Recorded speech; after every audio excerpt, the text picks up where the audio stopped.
Hello, everybody. We're going to be going in just a second. I'm just getting everything set up. I got to go grab my crochet hook. But if you are watching and you can hear me and I don't sound terrible, please let me know in the chat. You're the only way I can tell if I'd sound bad or not. Hello, Jimbo. Jimbo was being very cute and napping, but apparently he's alive again, so I guess we're going to play with you. Yeah, do you want to play? Okay, I didn't think you wanted to. I thought you were sleeping. Oh, you were just waiting for the stream. I see. Yeah. Okay. Well, we're going to play with Jimbo, and we're going to be on in just a sec.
Well, Jimbo's being a lazy bones, so we're just going to get rocking and rolling.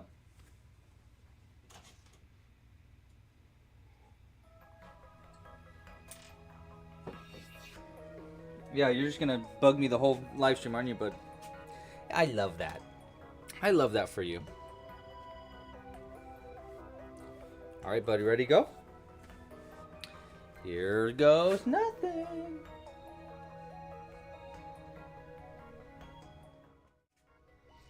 Hello everybody. Oh, I did the face cam. Okay, well that's fine. Hi everybody. Welcome to the stream. I hope you're having a great day.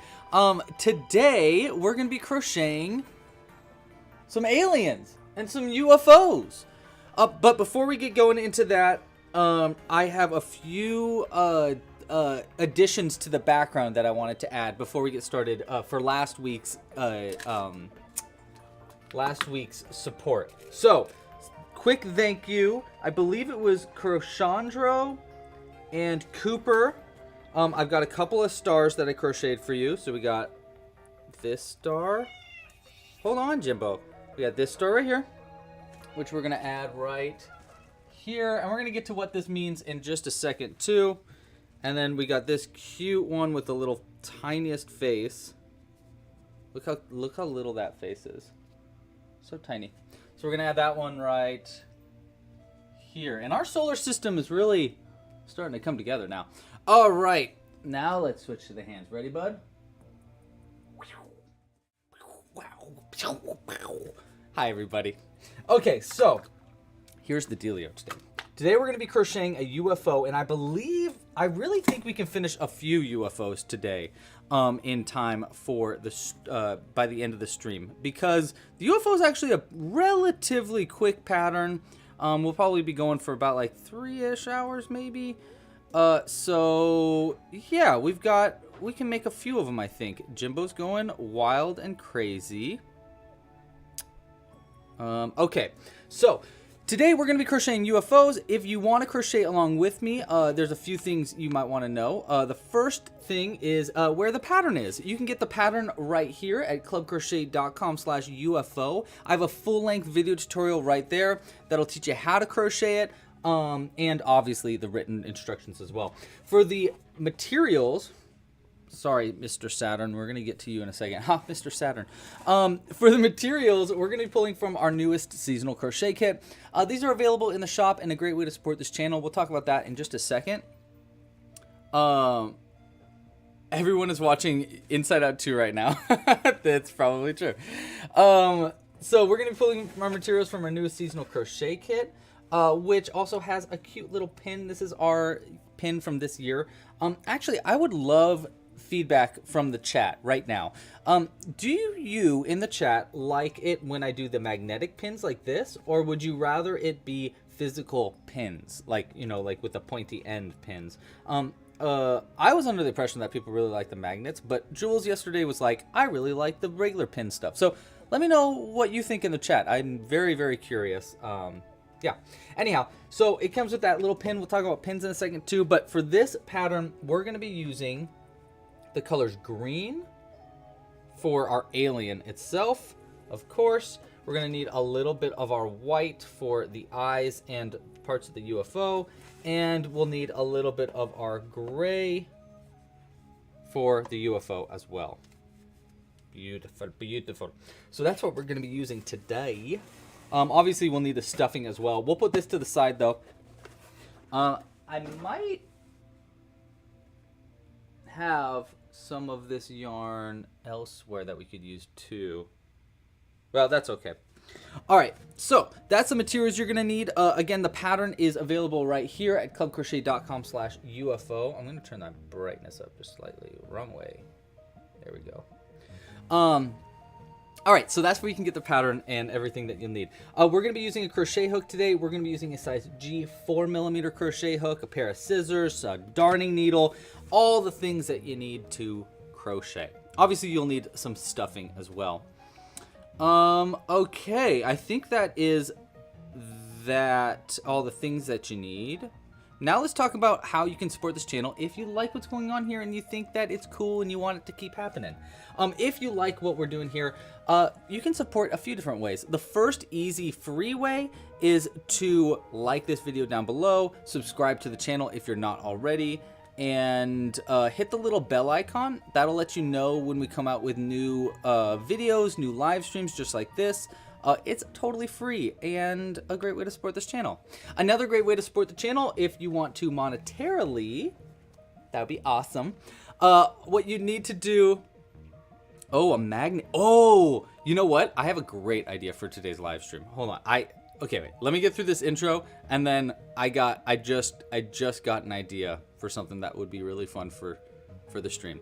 Okay. Because people are saying magnets in the chat, and that gave me an idea. Hold on. I'm pulling up the pattern now. Oopsies. I closed it. There we go. Log in. All right. Okay, if you want to support monetarily, that's really cool. That'd be great. The best way to support monetarily is probably with a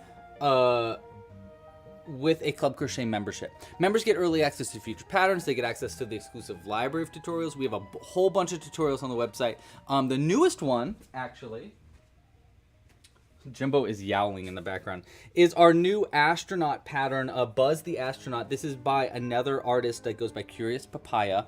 So this is in the website and available for members. Yeah, memberships start at only $5 a month. You can get a free trial, see if it's something that you're interested in. If it's not, you can cancel it at any time. But it is a really, really good way to support this channel. Another ways to support this channel, you can purchase kits, merch, and yarn and materials in the store. We've got a whole bunch of merch, from little tiny pins. Here's a bird pin. Hold on. All the pins got stuck together. Here's a little rainbow logo pin. And of course, we've got our Jimbo pin. That one's my favorite. We got a whole bunch of these. I've got 6 new pins coming out next month for our dinosaur season. So lots more pins coming. Okay, I think that's everything there. So most people, let's see, it really seems like, well, only a few people chimed in on the magnet versus pin thing, but most people said magnet, which is pretty cool. Okay, next thing that we're going to do is still pull up the pattern, because for some reason it didn't pull it up all the way. Okay, so that's a great way to support the channel. Another great way to support the channel, if you want to, is by tipping. If you really want to, you can tip me. That's really cool. You do not have to. Oh my gosh, there's a squirrel crawling on the tree outside that has the bushiest tail I've ever seen. Anyhow, yeah, you can tip. That'd be really cool. You don't have to, but it'd be great. If you do, we'll add another star to the background. That's why there's all those stars and items in the background. Speaking of Cooper, that was quick. Thank you so much, Coop. We've got, let's see, for Cooper today, let's add another, you know what, I saw yesterday, where did I put that? Ah, here it is. I saw this yesterday, which maybe we'll make this on the live stream too. A little itty bitty UFO that I crocheted. I don't even remember making this, to be completely honest, but this is great. This is a perfect thing to add to the background for you, Coop. So let's go ahead and add that. Hold on, I need the pins. There we go. All right, so we're gonna add this to the backdrop for you. I always just add a little pin in there, and then we'll pin it somewhere up here. Let's go. We got a lot of stars up here, so let's go right here. No, maybe like right. Yeah, you know what? Let's go here. Hold on. There. Oh, it's doesn't want to sit up straight. It's a lazy UFO. We're gonna go right into the wall then. There we go. Awesome. I don't know if you can even see that, but it's right here. It'll come up on other things too. Crochandro, thank you so much. We'll add another star for you, Crochandro.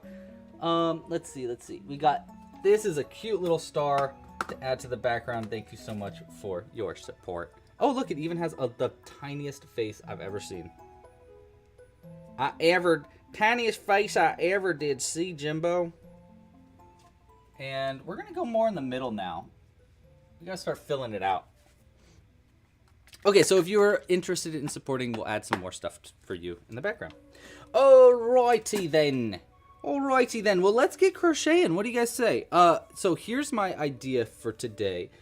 First, we'll make, obviously, an alien. Or should we do the UFO first? What do you guys think? UFO or alien first? And then what I was also kind of thinking is to do a Oh, you can like other people's support. That's kind of cool.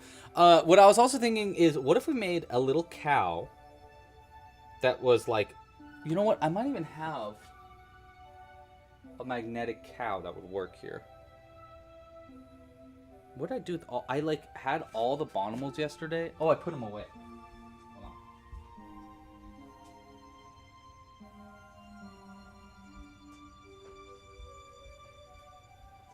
Okay, so maybe we can make a Bonimal today. Here's a Bonimal cow that I made a long time ago. Maybe we can make a Bonimal cow with a magnet in the head and a magnet on the bottom of the UFO, and then we can make it so that it's like it can take the. Oh, this one actually does have a magnet in the head. I can feel it. Does it? Yeah, it does. So we can make maybe something that can pick up the cow with. That'd be kind of fun.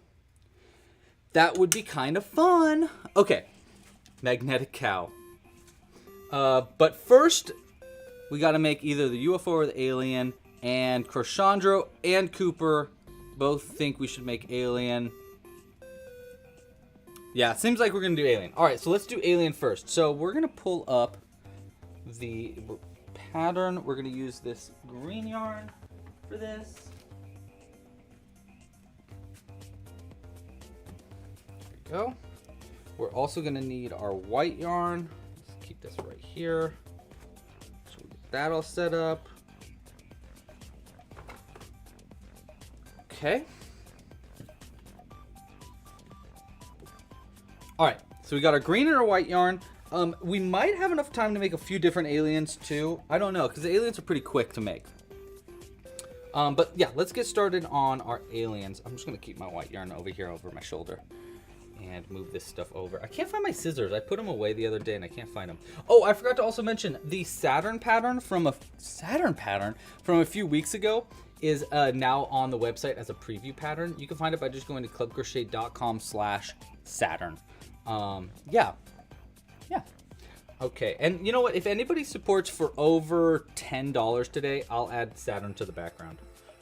And look at this. I made a new Saturn, so I need to, this is going to be in the final pattern, but I did like a swirl thing for it instead, and kind of fixed up the rings. So I'm going to be adding that to the website pretty soon. Jimbo. No, that's my yarn. Stop it. Sorry, bud. He's eating our yarn. Hey, no.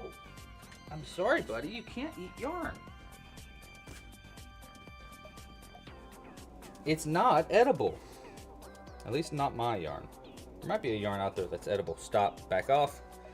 Back it up, bub. Okay, hold on. I'm sorry. Jimbo, we can't do this today. No, I'm so sorry. We can't do that.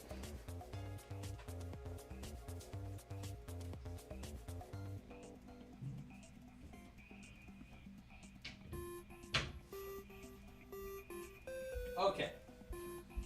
Sorry about that. Jimbo was fully entangling himself in the yarn, and I think he just went to the bathroom. So on top of that, I don't want him getting all of our yarn all stinky. And he gets really wild when he, after he goes to the bathroom, he gets the zoomies.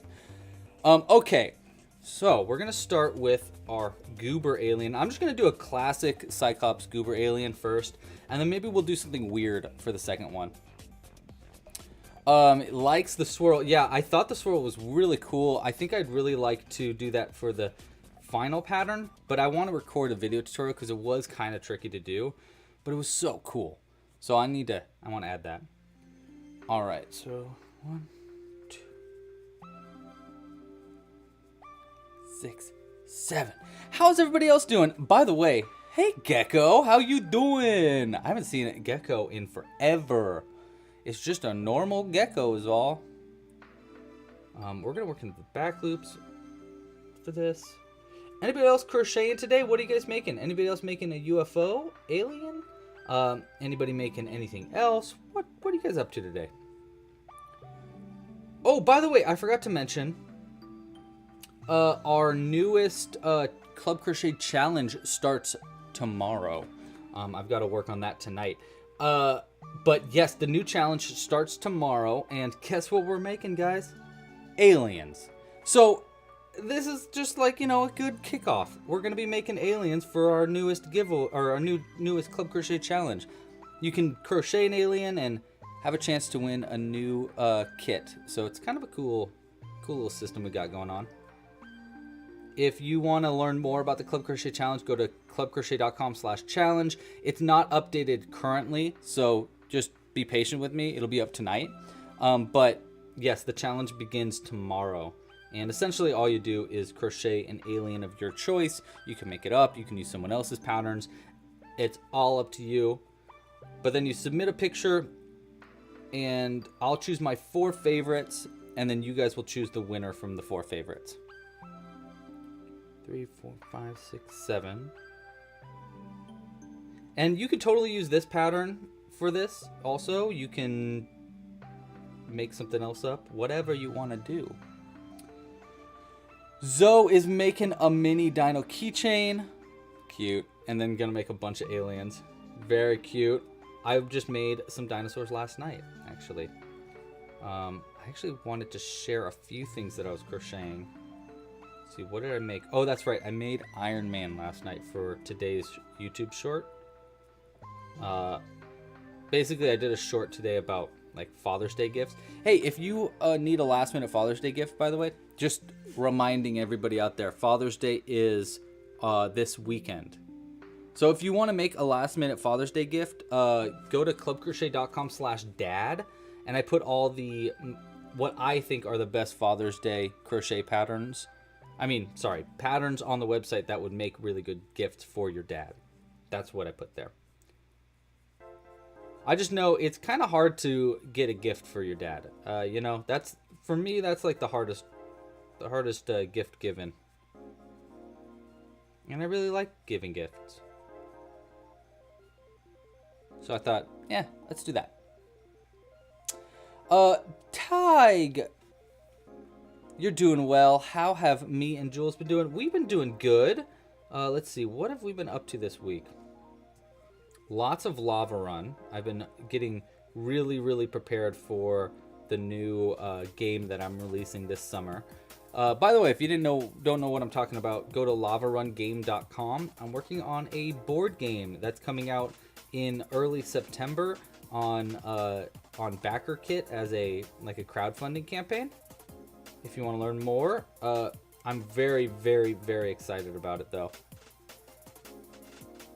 I think it's going to be really cool. So me and Jules have been playing it a lot, testing things out, making sure all the art's all right. I'm supposed to get my first draft of the prototype. I have my own prototype that I like crocheted and stuff, but the cardboard pieces prototype are going to come to me hopefully tomorrow. So I'm really excited about that. I'll make sure to do a video or something to do a reveal, see how everything looks.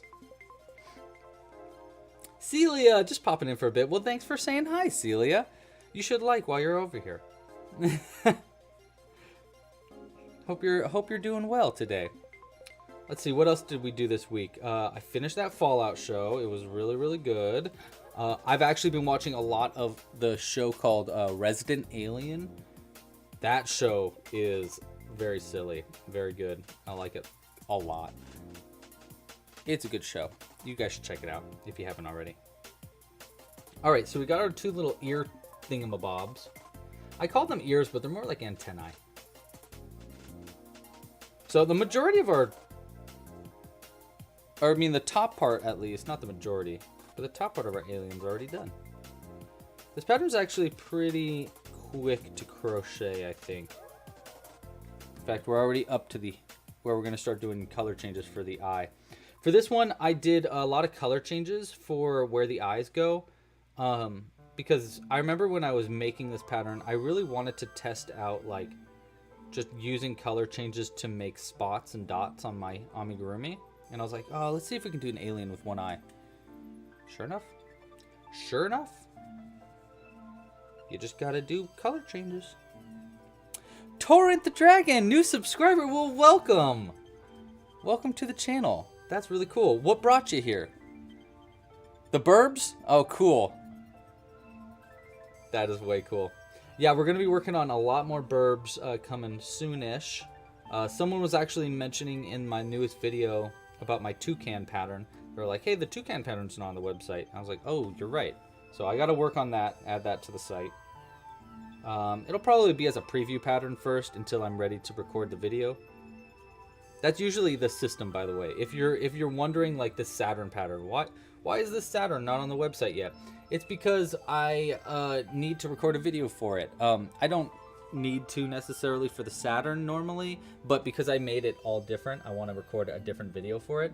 But every single pattern on the website that is in the library is has a video tutorial. So yeah, that's usually what it means. If it's a preview pattern, it means, oh, Louis hasn't gotten around to the video tutorial, or he's got the written instructions online and they're just a rough draft and he needs feedback on the written instructions. So if you ever want to give me feedback on an upcoming pattern, go check out the previews. You can find those at clubcrochet.com/preview, or you can go to the browse section on the website, and it is going to be at the very bottom of that section. All right, so next we're going to pull through with our, actually, you know, we're going to let our green yarn float there. Pull through with our white yarn.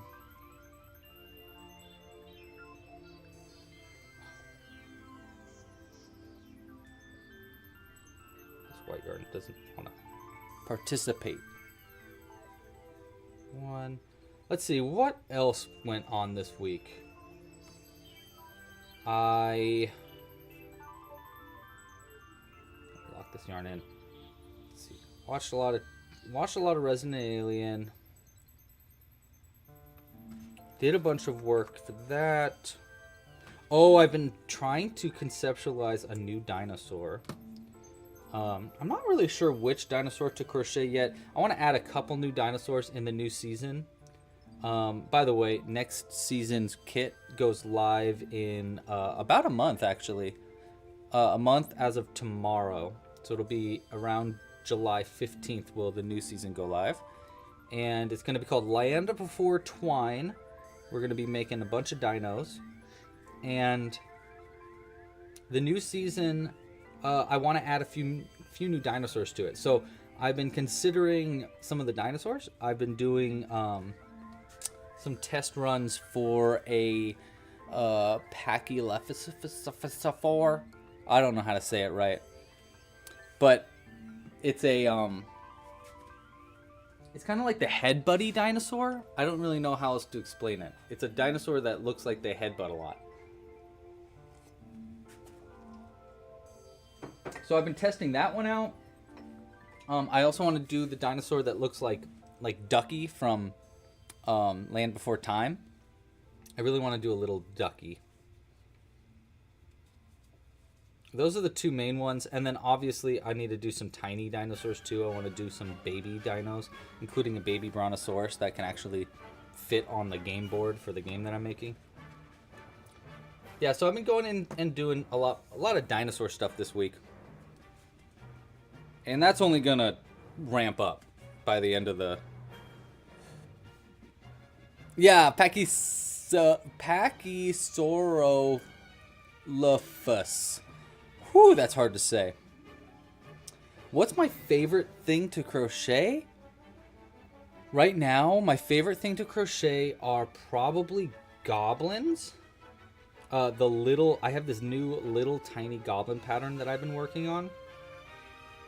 Oh, that's something else I made a lot of this week was I actually started making little orcs and ogres and trolls. I want to work on a really miniature Stitched set. If you don't know what Stitched is, it's this game that I made last year where you control a bunch of goblins, orcs, trolls, and ogres, and you battle each other on a field. But I've been trying to make a miniature version of that, and I made some mini goblins that I am just obsessed with. I make them so often because they only take seriously no time at all to make. Probably about 15 minutes per goblin.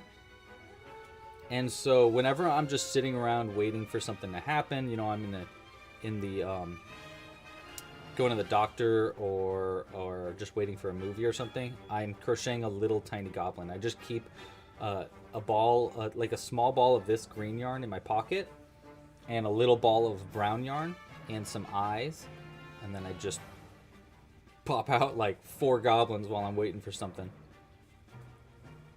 I got so many of them, and then I usually just hide them around. So I've been making a lot of little goblins and hiding them places.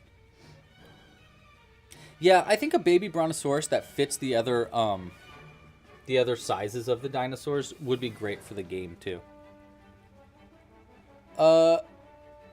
You've been upset. Oh, so I can't believe it took you so long, Zoe, to get into the whole goblin world that I've created. It's like so up your alley. It just makes so much sense to me. So I'm just shocked that you haven't. And of course you're getting obsessed with them. They're easily accessible. English or Spanish? Well, I don't know much Espanol. So unfortunately English. I want to learn a lot more Spanish. That's the one where I need to switch things up on Duolingo. I've been doing Japanese now for a year and a half. No, 2.5 years on Duolingo. I did it for like 4 years in high school. So I decided to come back and give it a shot again. And now I think it's time to move on to a different and learn Spanish, because there's so many Spanish speakers near me, and I would like to actually be able to use my language that I'm learning. So hopefully sometime soon, Spanish. I want to start adding more Spanish patterns and stuff too. There we go. I got a Jimbo. Actually, I think that was a Phoebe fur in my yarn, which is crazy because I don't even know how Phoebe fur would get over here. All right, we got our eyeball. See, we got the little head there. We actually need one more round before we add our eye. And then we'll probably make another one of these. So start thinking up ideas for what you want to see for the next alien that we make. Because honestly, the only part that we need to make for an alien to fit into these UFOs is this bottom section. So really the round I'm currently working on. So we need to get down to 16 stitches around in whatever we make. But other than that, the top of it can be all something else. So we could do like a bigger head with different kinds of eyes. We could do whatever we want on the head. We could do little arms even. So start thinking of ideas, and after this alien and the UFO and maybe a cow, we'll start working on actually maybe we'll make an alien cow. That'd be kind of cool too. Okay, so that round's done. Now we gotta choose how we want our alien to be looking. See, so that's our eyeball spot. So let's first get some eyes. I think we want to go big. Let's see, do we have 10mm? Well, we definitely have 8mm eyes. So let's go ahead and use one of these. Oh, this one's actually, I believe this one's 10mm. This looks way bigger than 8. Yeah, let's use this one. Let's make them look, we can make them look up, make them look down, make them look to the right or left. Let's make them look up. Let's put it like more directly in the center. So that way when he's in the UFO, it's looking like directly up at the camera. That'd be cute. I like that. All right. What about a classic alien? Oh, like actually that's Cosmo. Cosmo is giving me, I remembered things. So actually, next week, this is not the only alien we're making. Not only we're making another one today, but next week, oh, that's smarter, Zoe. Well, we made it looking up, and I already locked it in, and I don't want to unlock it. So now it's looking up, but that was a good idea, Zoe. Next week, we're making more aliens. In fact, we're going to do a design along next week. So we're going to design an alien that is the size of our astronaut. So we have an alien buddy that goes with Buzz, the astronaut. We're going to be designing that live next week. It's kind of going to be part of our challenge too. So it's like design your own alien live if you want to with me. And then I'll throw the pattern onto the website later. But that is the plan next week, is to make another alien that's much bigger. Yeah. Okay. All right, I think we're on to near the end now. We're just doing the last bit where we need to make his, like, what's it called? Like, undercarriage? I don't really know what to call this. His like, goobers. That's what it is. Now we're making the goobers that go along the bottom of our alien.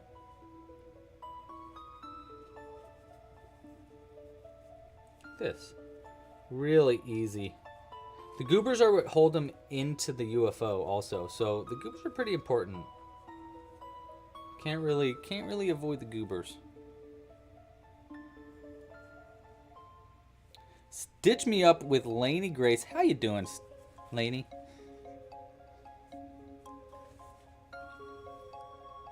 Oh, Tina, thank you so much. I just saw your support come in. Thank you so much, Tina. Let's add something to the back for you. Let's see. Do I have any stars left? I have a moon. Oh, I have a little rocket, too. Let's do a rocket for you, Tina. Wow. This thing is getting crazy, by the way. Maybe we should make another star. You know what? Let's make another star for you, Tina. Because we got so many rockets and stuff. We're just going to crochet a really quick star for you to say thank you for your support. Really quick one.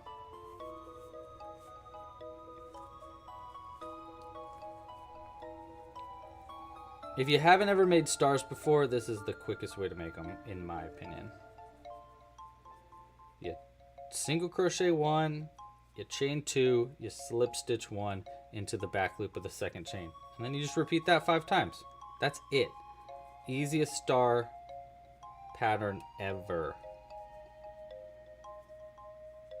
All in the magic loop, and then you just pull everything tight. 1, 2... slip stitch in the back loop of the second chain, single crochet 1, 2. It starts to kind of look like a little hand, actually. This actually could be a really funny way to make a hand. 1, 2, 3, 4. One more. I wonder if I could do that. You know, just skip the mini picots and single crochet around it, and it'll look like a little tiny weird hand. And then once you're done with all that, you pull it tight and you slip stitch into the first single crochet that you made, like that. Cut the yarn and pull it through. There we go. Now we have a star specifically for you, Tina. What do you want to name your star? Maximum Centauri. I don't know. Coming up with a weird star name. Cletus. Falinel. Steven. What do you want to name your star? If you bought a star today, what would you name it?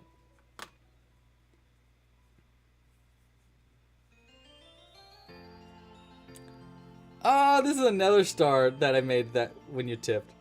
That's awesome. See, you're creating a solar system all on your own. Okay. Now I'm just gonna make the back kind of messy because we're not gonna see the back. We're putting it on a thing anyhow. I mean, actually, it's not even that messy too. All right. We should keep the pins out just in case. And we'll put a needle in here. Add it to the background. And there we go. Let's add it back here. Let's go with right here. We need to start like filling it all in, you know? That's pretty good. Yeah. There we go. Thank you for your support, Tina. Falinel is absolutely a Dimension 20 reference. Yes, it is. That's what Jules and I were watching yesterday. Wow, Katrina. Very impressive. Good. That. I'm very impressed that you got that.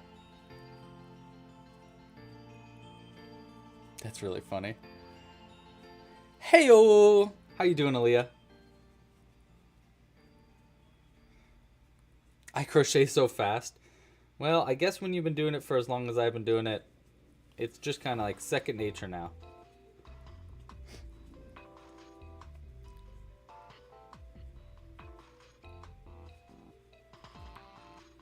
Go. Thank you so much, Crochandro. Hey, Crochandro, did you get... I emailed you about something. I can't remember what it was. Maybe you were a tester for the lava run? Can't remember. Ooh, a Capricorn amigurumi. Interesting. Like a Amy. Okay, Amy, I need some explanation here. You made a Capricorn amigurumi? Like, I am a Capricorn, by the way. I'm a Capricorn. So you made like a goat, like a sea goat? That is so cool. Capricorn has the coolest, like, logo. Like, what other thing in general can you think of that has a sea goat? Aaliyah. Ooh, okay, good question, Aaliyah. Okay, Aaliyah asks, I have a creative block and want to get back into crochet. Do I, Louie, have any tips for getting off of that creative block? Let's see. Okay, so I also go through those for sure. I mean, I think we all do go through creative blocks. Thank you for the heads up, Cooper. There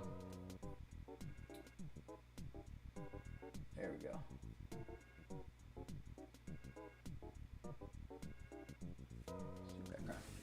There we go. Do I have any tips for getting out of a creative block? Yeah, I do have some tips. Let's see. The first one is how to not get in that block, which is to give yourself a break. Don't overwhelm yourself. Don't, like, chill. You don't need to crochet everything in the whole world. I know you feel like you do, but you don't. And you burn out way quicker that way if you just keep on crocheting without passion in it. The other thing is make a lot of different stuff. Don't make the same thing like a million times. That's the easiest way to get burnt out for me, especially with crocheting, is like if I just do the same thing over and over again, I get so bored. So yeah, that's another big tip for not getting into the rut. To get out of the rut, go on a walk, read a book, do something completely different that does not require your hands. Draw pictures. Get off of Instagram. That's a huge tip. Highly recommended. Don't go on Instagram if you're in a rut. It will just make you bummed. You might get some inspiration, but I don't know. Maybe this is just a personal thing.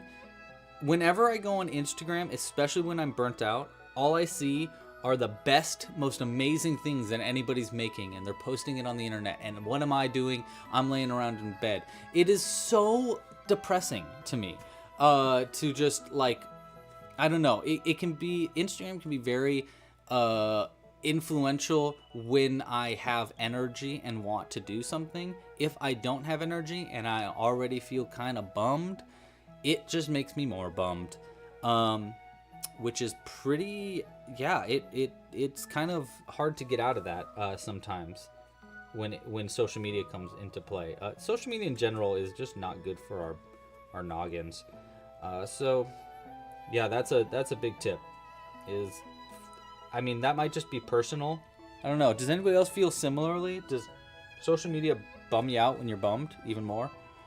It feels to me like it just, like, I don't know, pulls me down into a rut when I'm bumming. Let's see. What are other ways to get out of a rut? I think, like, a good one is to just, like, completely separate yourself from, like, I like to think of my creativity as, like, battery power in my brain. Like, I only have so much until I need a full recharge.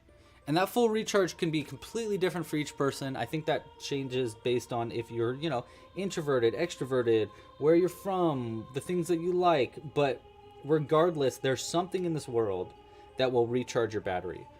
For Jules, my partner, she recharges her battery with alone time. That is how she likes to recharge. So if she is feeling bummed or just, like, low energy, she needs a little bit of space. And I get that. I totally feel that.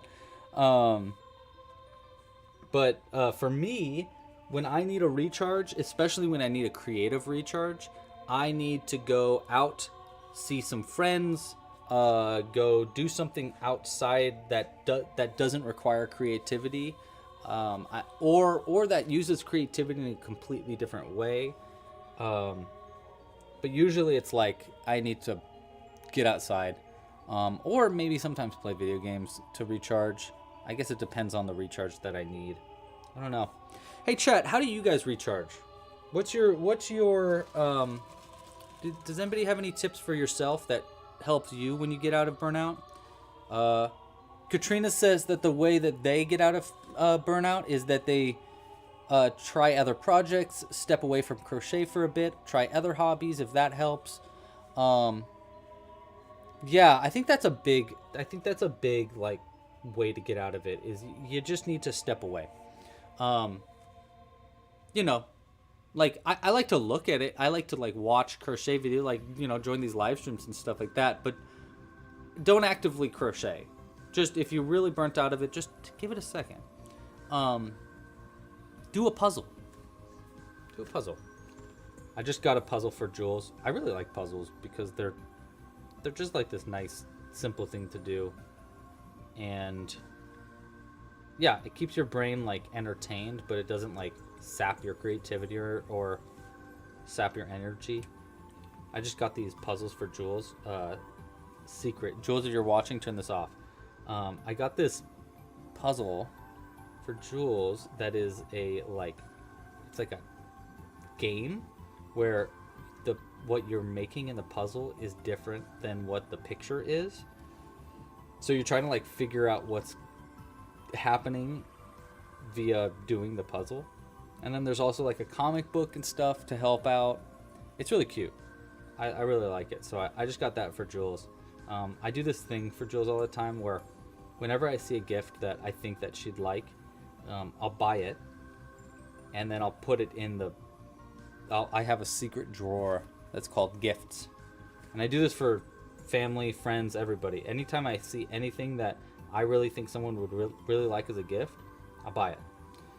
And I'll put it away.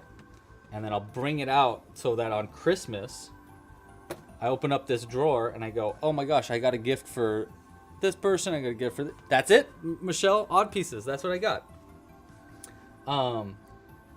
I got a gift for my mom already. I got a gift for Taylor, my brother. I got a gift for, like, it's a good system. I highly recommend buying gifts throughout the year so that at the end of the year, or if it's like their birthday and you totally forgot, you already had a gift for them. Really, really slick move. It has gotten me through a lot of gifts. And yeah, I also really like giving gifts in general.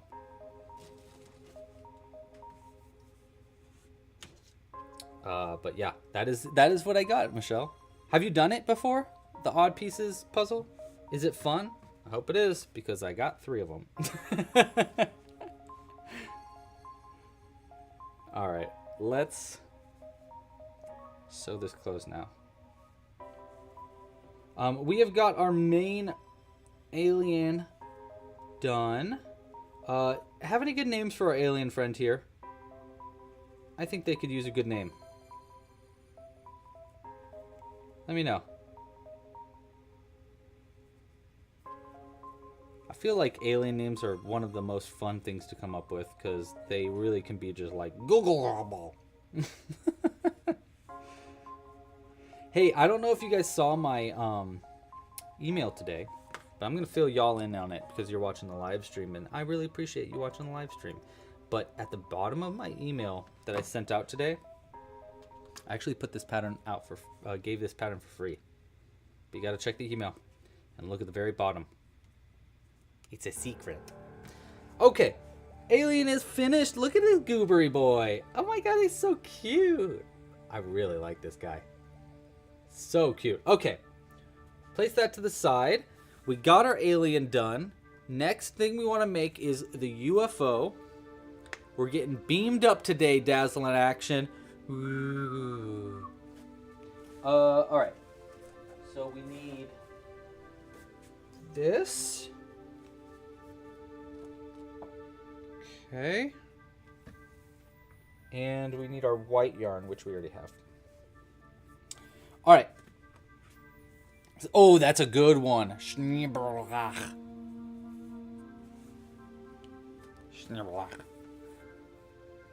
Bloop. How you doing, Snowy? You having a good day? Looks like you have a K-pop star as your logo. That's fun. Wow. Crochandro. Does that mean something in a different language? Because it actually does look like... No way that means alien in German. Is that real? Is that real? Did you just make that up? Because that's crazy. That is the longest way to say alien I've ever seen. Apparently, Crochandro says that to say alien in German, it's Abirdir. Abirdir. That's so much harder to say than just alien. Oh, you know what? Yeah, we'll just do this.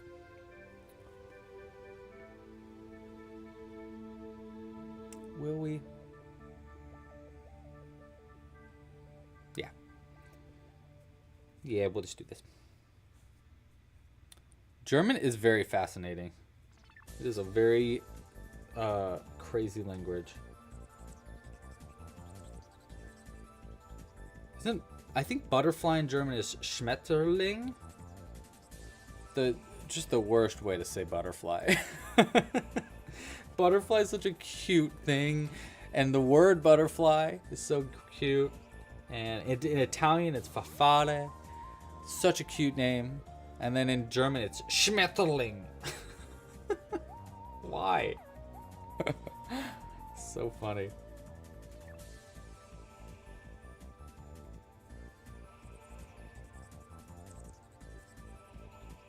I've been playing a game called Nether Crab's Treasure. I've been kind of obsessed with the Nether Crab's Treasure recently.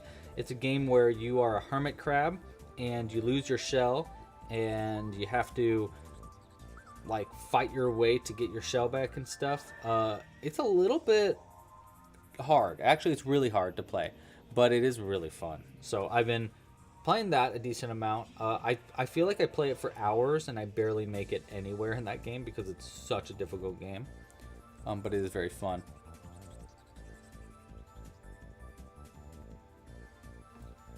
You do have an eye. You went to a concert of them. You know, I went to a...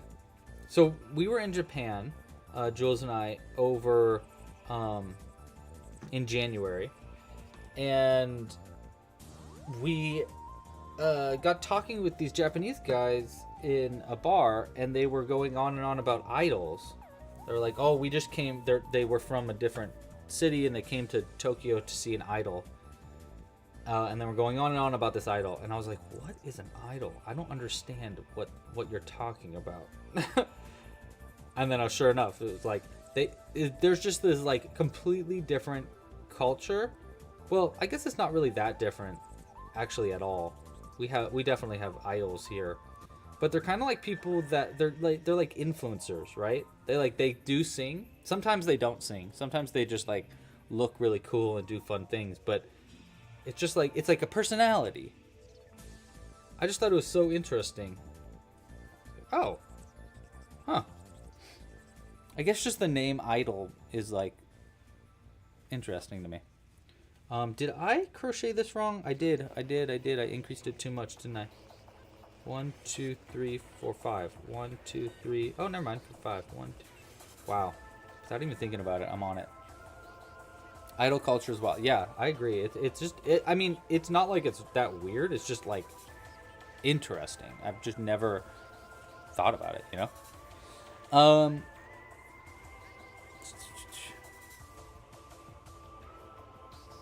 Really?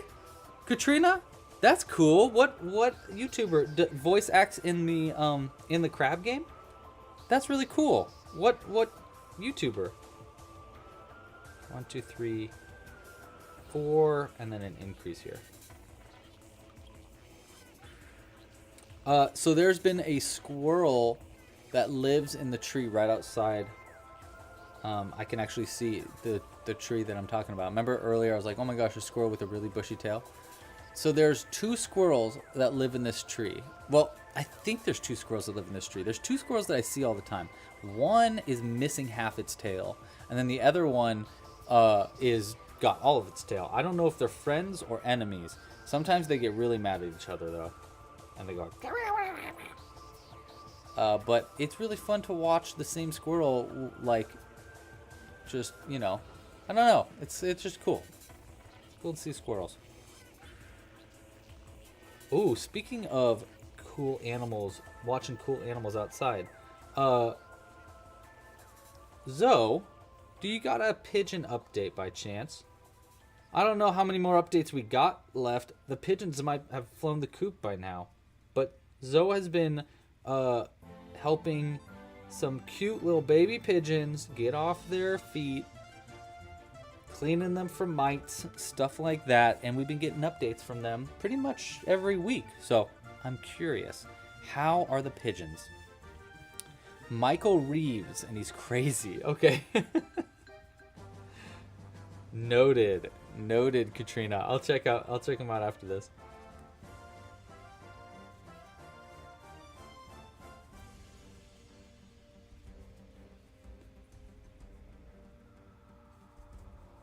They steal strawberries and taunt your dog. Yeah, they taunt our cats big time. They'll like they'll go right in front of the door and then they'll like wave their tails at them. I'm like, oh, you guys are buttheads. Yeah, our cats really like to just stare out this window like it's their TV. We call it TV for them. I'll be like, hey, where's Phoebe? And Jules will be like, oh, she's watching TV. Hi, Lila. Leela? Is it Leela or Lila? I have a friend that spells it the same way, that goes by Lila, but then another friend of mine has a kid that she goes by Leela. So, and it's spelled the exact same way.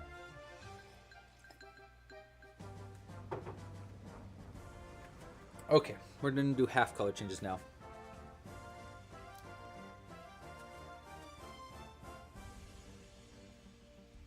Oh, Zoe's got a pigeon update. Okay, pigeon update. Zoe says, yes, Midge the Pidge is still practicing her flaps and got a bit of air yesterday. Whoa, cool. Still not flying properly despite looking pretty much full grown. That's funny. That's actually really cool that you can even like see the development of a baby pigeon. Even though there's no such thing as baby pigeons, and I do think that you're making all this up, it is very cute. Just kidding. Leela. Okay, got it. Leela. Cosmo, I did the short for this game that I was playing. Yes, Pine Hearts, yes. Did I reach out to them or did they reach out to me? They actually reached out to me. They reached out to me and they were like, hey, we are coming out with this game that I think you'd really, really like. You should check it out. Here's the stuff for it. And I was like, I do really like this. Let's do it. So yeah, they reached out to me. I'd love it if I could reach out to other games, but I don't know. I don't think I have the confidence for that. But that would be really cool. I've been reaching out to a lot of board gamers this week actually to help like promote the game that's coming out.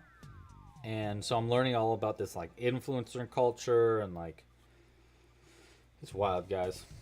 It's wild. I don't do many like sponsored posts, as you know.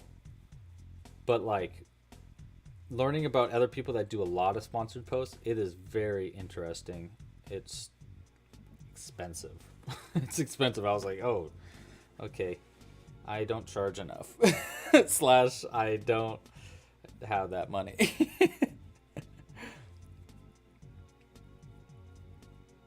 Yeah. Let's see. Other things that have been going on this week. Well, we were talking about dinosaurs.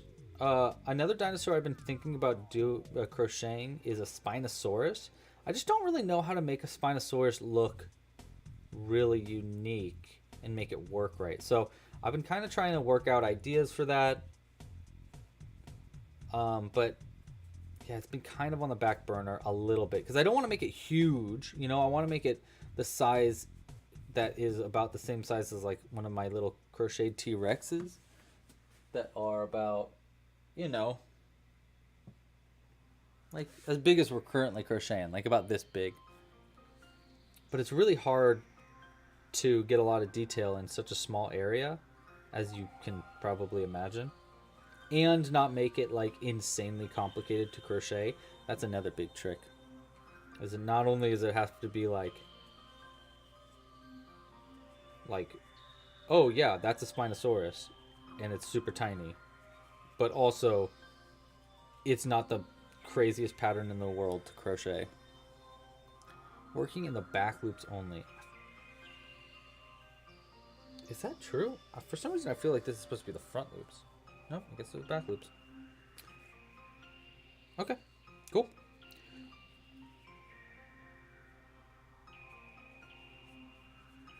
Boom.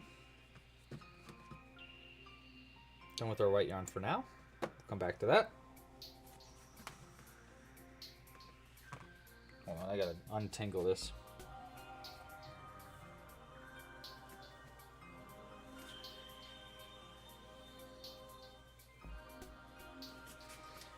Okay. White yarn is untangled. Yeah, I'm totally looking for feedback on that board game, Katrina. So if you'd like to give me feedback, just email me, louis@clubcrochet.com, and you with an emoji of a volcano, and I'll send you all the information about my new game, and how you can like make it. You can make it from home and try it out, and then how to give me feedback for it, because I could really use feedback for this game. I'm really looking for as much feedback as possible. Cosmo, yes, it was a sponsored post. Yeah.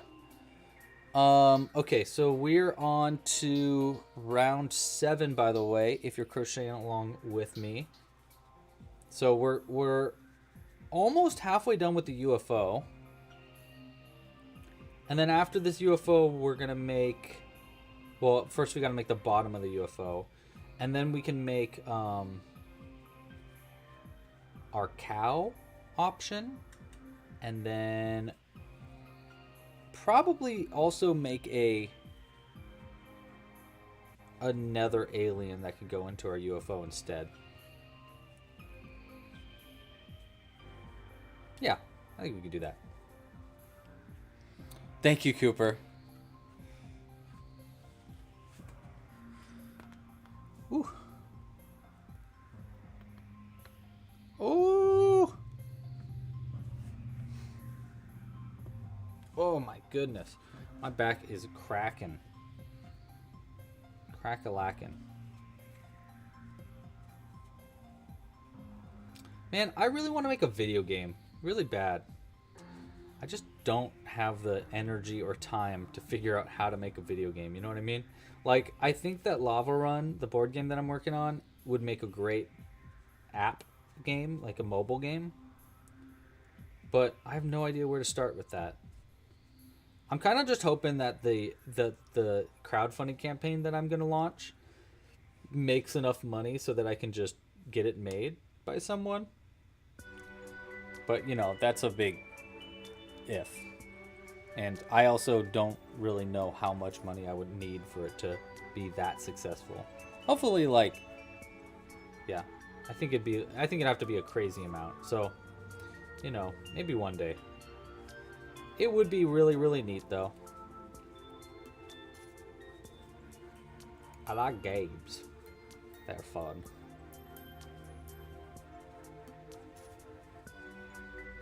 I went on a walk. This is... Okay, so... I don't know if you guys go through this too, but I went on a walk yesterday. We live on like a hill, and we never do the hill walk. But yesterday, Jules was like, we're doing the hill walk today. And I was like, okay, fine, we're doing the hill walk. So we walked all the way up the hill, Oh my gosh, guys, it was exhausting. And today, my calves are so sore. I woke up and I stood up and I was like, oh no. And just, you know, when your legs are so sore from a walk, it really makes you realize how out of shape you are. You're like, oh, I need to go on more walks. I can't believe that I have sore calves from like a maybe 30-minute walk. Oh, I gotta get out more.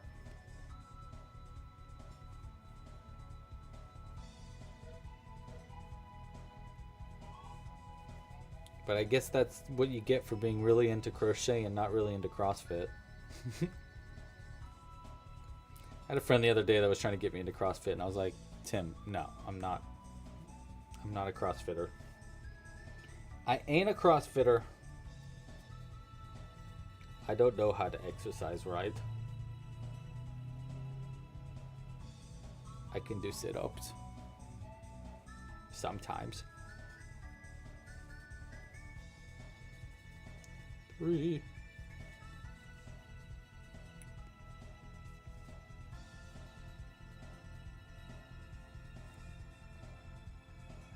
Yeah, a super on your feet. You know, it's funny. I work. Like, I very rarely, I should say, sit down while I work. I'm usually standing up. Because I have a standing desk and everything. It just, you know, I don't know if you remember, but I think it was, what was it, chat? Like 2020 maybe? I think it was 2020. I got a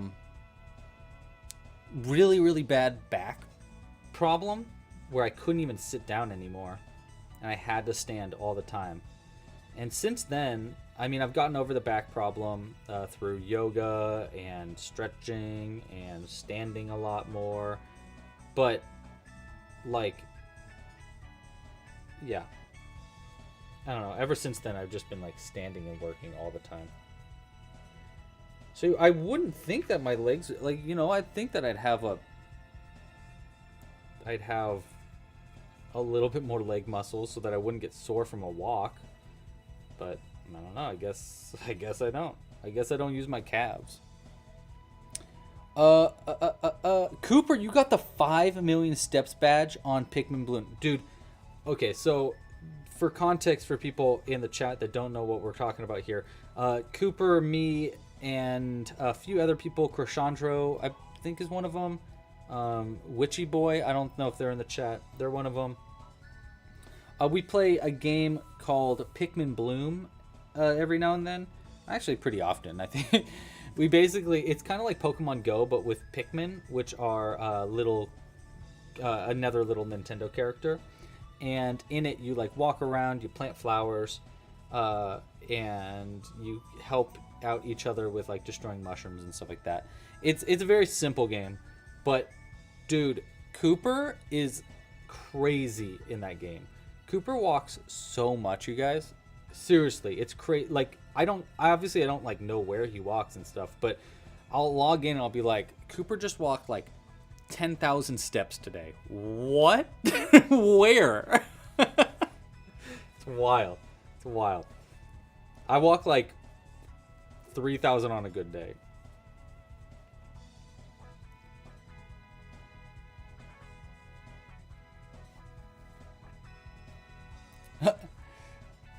Should you start playing? Oh, no. I mean, if you want to, but it's really not like a... It's less of a game. I mean, I guess it is a game. I don't know. What do you think, Cooper? Is it it is a game, but it's kind of like not a game. It's kind of just like a walking tracker and stuff like that. It's not like it's a lot of fun necessarily. I mean, it's not bad, but it does like encourage me to go outside and go on walks more often, and like that is definitely true. I can't deny that, and walk a little further than I might normally want to walk. Okay, next up we're gonna make... You just pace back and forth a lot? No way. That's wild. That's crazy. You have so many flowers at your house. You're a pacer. Yeah, walking is definitely nice. You know, walking's nice. I wish I had a pool. It'd be cool, but also I don't want to clean a pool. I want a pool that someone else cleans. I want to be part of the YMCA, I guess is what I'm saying. I miss pools. Yeah, exactly what Cooper said. It's a gamified walking tracker. That's exactly what it is. Um, yeah, I used to go swimming a lot when I was a kid. My grandpa had a pool, but I don't have a pool anymore. It'd be nice. Oops. 1, 2, 3, 4, 5, 6. Okay.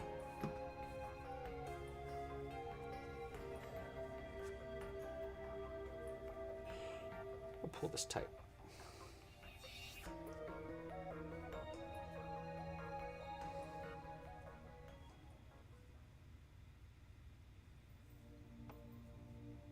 Okay.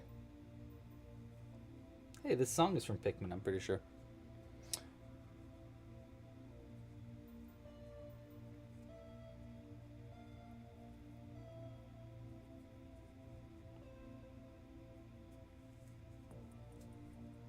Okay, by the way, if you are crocheting along with me, I am currently working on the bottom of our UFO.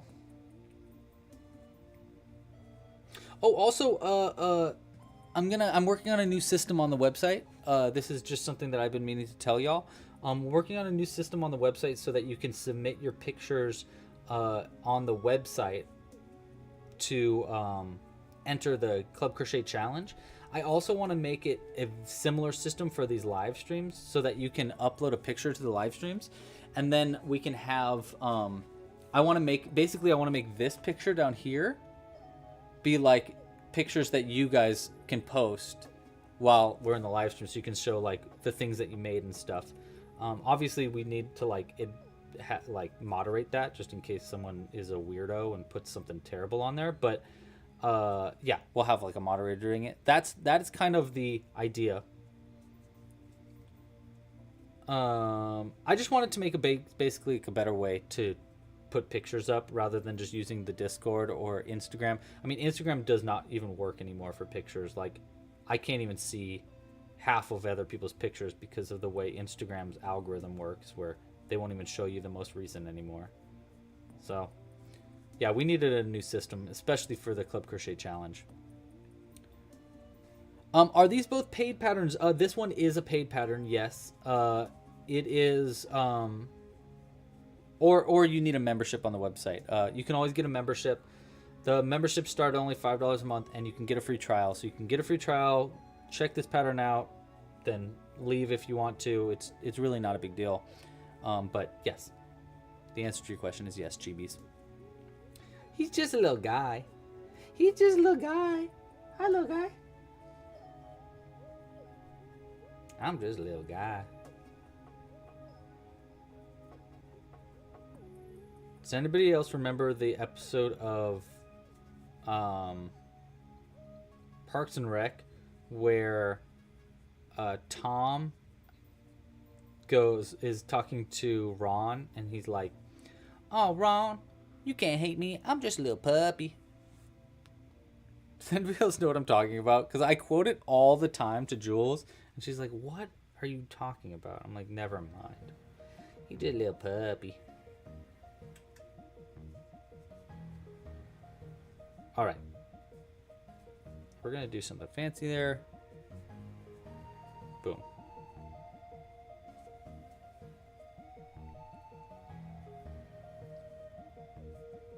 Two and three.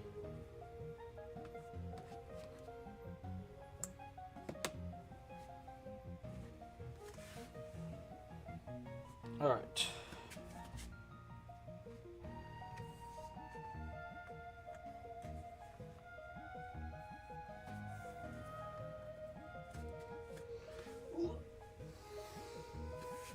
I'm just a little puppy. Exactly.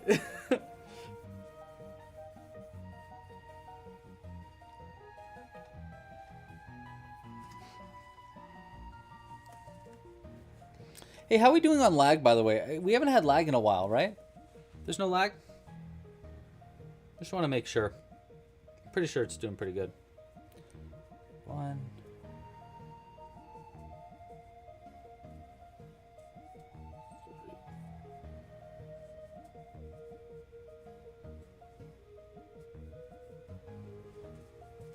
3.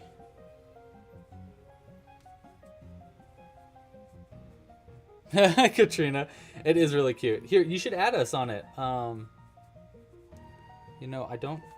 You know, I might have. Hold on. I think I can pull it up on my phone here. Oh, Katrina, I just saw your email too. I'll email you all the rules for Lava Run after this. Thank you, by the way. I really appreciate really anybody who is interested in helping me with my board game. It means a lot. So, yeah. Katrina, I'm going to show you my friend code on this Pikmin Bloom game right now. Once it loads. Hold on, it has to go through its like things. Okay.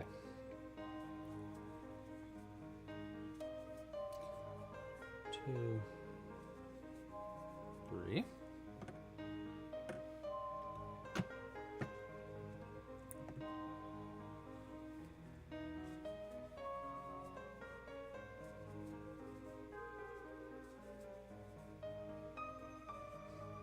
Okay.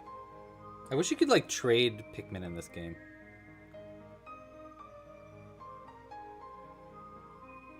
Oh my gosh. How do I even find my... There we go. Friends. Add friend. Here you go. This is my friend code for Pikmin Bloom. If you are playing this game and would like to be my friend here, you can. There it is. You can either like screenshot that if you want to, or you could just type in that code. Let me know if you need me to do that again or something. But yeah. Stitch and Leather. How you doing? Welcome to the chat. Hope you're having a good day. All right. 1, 2. Okay, so we only have no lag. That's good.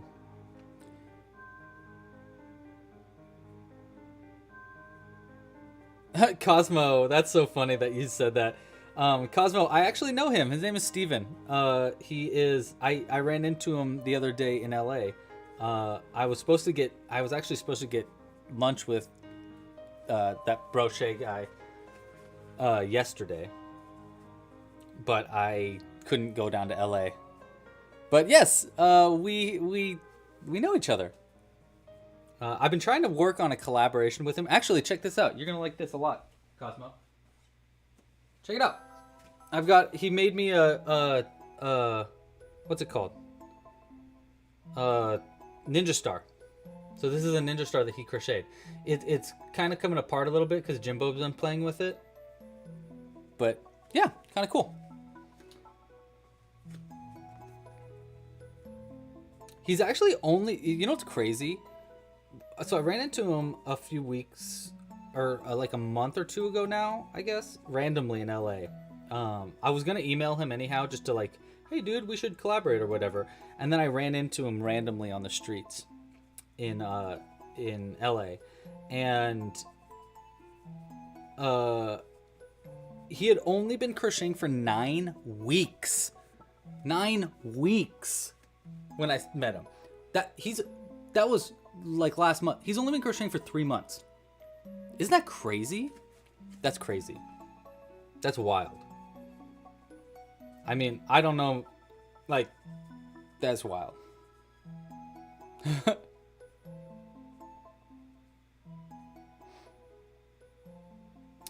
You've been starting to make macro hooks kind of furl stylish? Micro hooks? Oh, like micro crochet hooks? That's cool. That's way cool.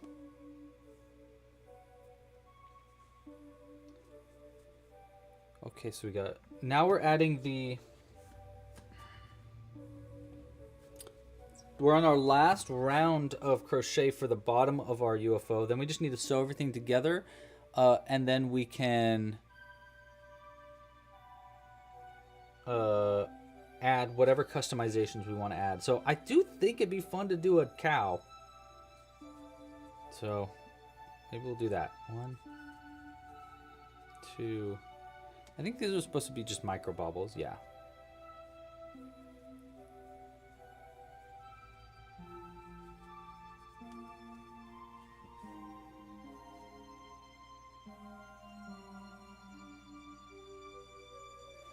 Yeah, send me a pic. I need to still send you all I need to send you a little tiny baby Yoda still. Also. 2. And then we repeat that.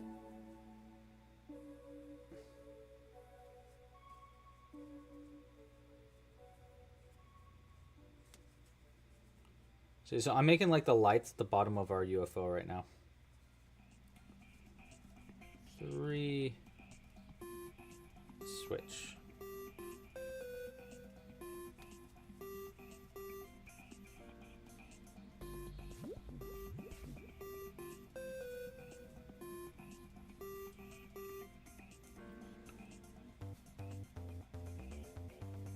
Yeah, it's looking good.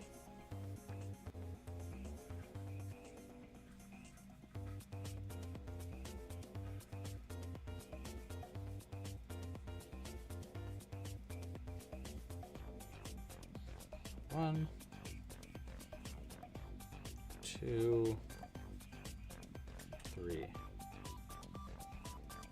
Bop, bop, bop.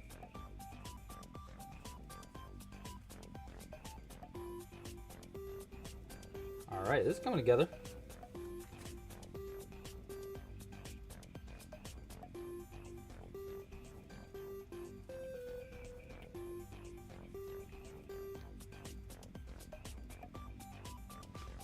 I got a tickle in my nose.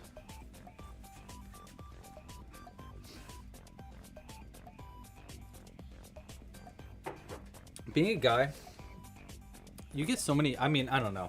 Women, I'm sure, get a lot of nose hairs too, but I swear the amount of hairs that I get in my nose are insane. It is uncontrollable. I hate it. It's so much hair, nose hair. And I always have a tickly nose. Drives me crazy. Drives me crazy. Yeah, email me. Email me, Stitch and Leather.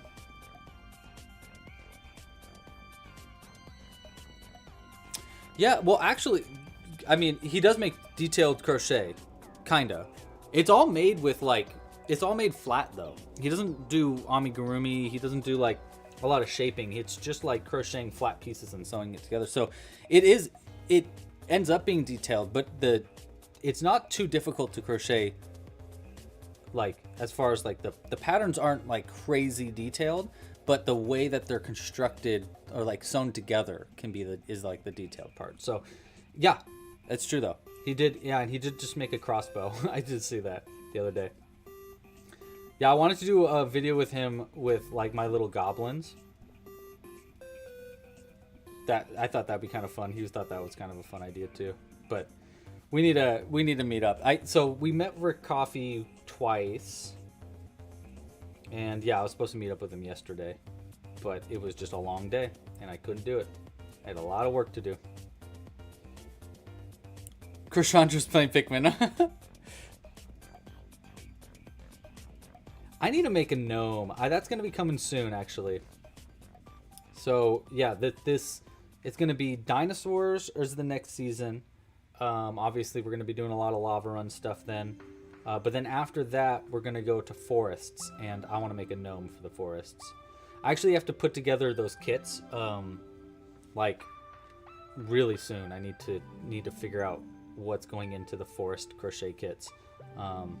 Yeah, so yeah, I need to put that effort in like tomorrow and start working on the patterns. And I got a lot. There's so much. There was so much.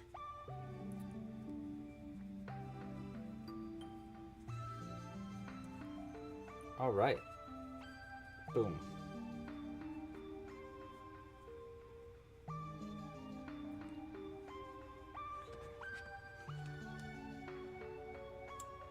Alright, one last stitch. I wonder if I could connect these together by using just like slip stitches instead of just sewing it together. Whatever, we'll just sew them together. It's easy enough. Slip stitch one. Cut the yarn. We need a pretty long end because we're going to sew this to that.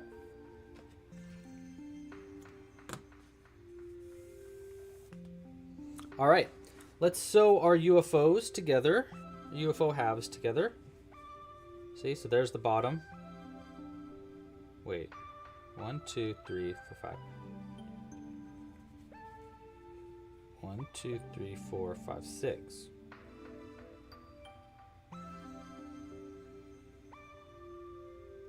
Oops.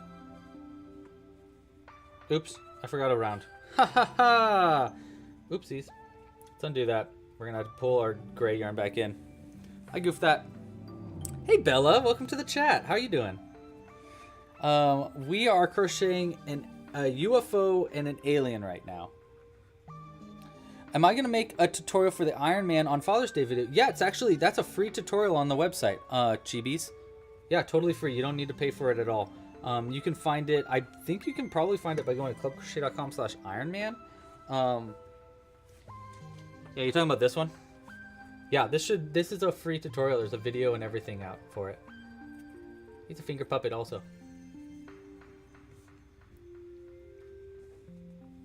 Yeah, if you just go to the website and you search Iron Man, you'll definitely find it. You might be able to find it by going to clubcrochet.com/Avengers or Marvel, maybe. I'm not sure where I put it, basically. Gnomes and goblins, heck yeah. Yeah, I actually, so I the other night, I was up at a friend's house up in San Francisco, the other night. Like, this was probably last month. And we came up with another new game, which I know I shouldn't be doing, but sometimes, you know, you just get the creative muse starts talking, and then you're just like, okay, well, I got to write this down. So I made a game called Gnomes versus Goblins, but then it turned out there was already a game called Goblins versus Gnomes, so I was like, okay, well, I can't name it that, but it's really cool, and I liked it a lot. I liked it a lot. Oh, thank you, Cooper. Yeah, /Iron Man worked. Okay, cool. Yeah, gnome pattern, definitely. I'll for sure work on one, especially because, like, it just works so well with all the other, like, all the goblins and stuff. I have made a few, like, gnomes in the stitched style before, which I do really like this, you know, the stitched style. By the stitched style, I mean kind of like my dwarves and stuff, which I don't have one around here. But Jules has a little gnome that I crocheted of one of her characters. But I also want to make one that's like much more like classic cartoony gnome rather than like D&D style gnome, because that's what it is. It's like more of a Dungeons and Dragons or World of Warcraft version. That's the ones that I've made, but I want to make much more like, you know, long pointy hat gnomes. Okay. Back to the gray yarn because I messed up.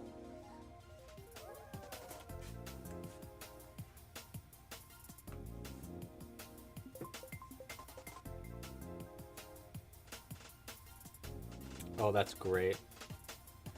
I can send you the I do have like a rules for the game that I made. I can probably send you those rules if you want.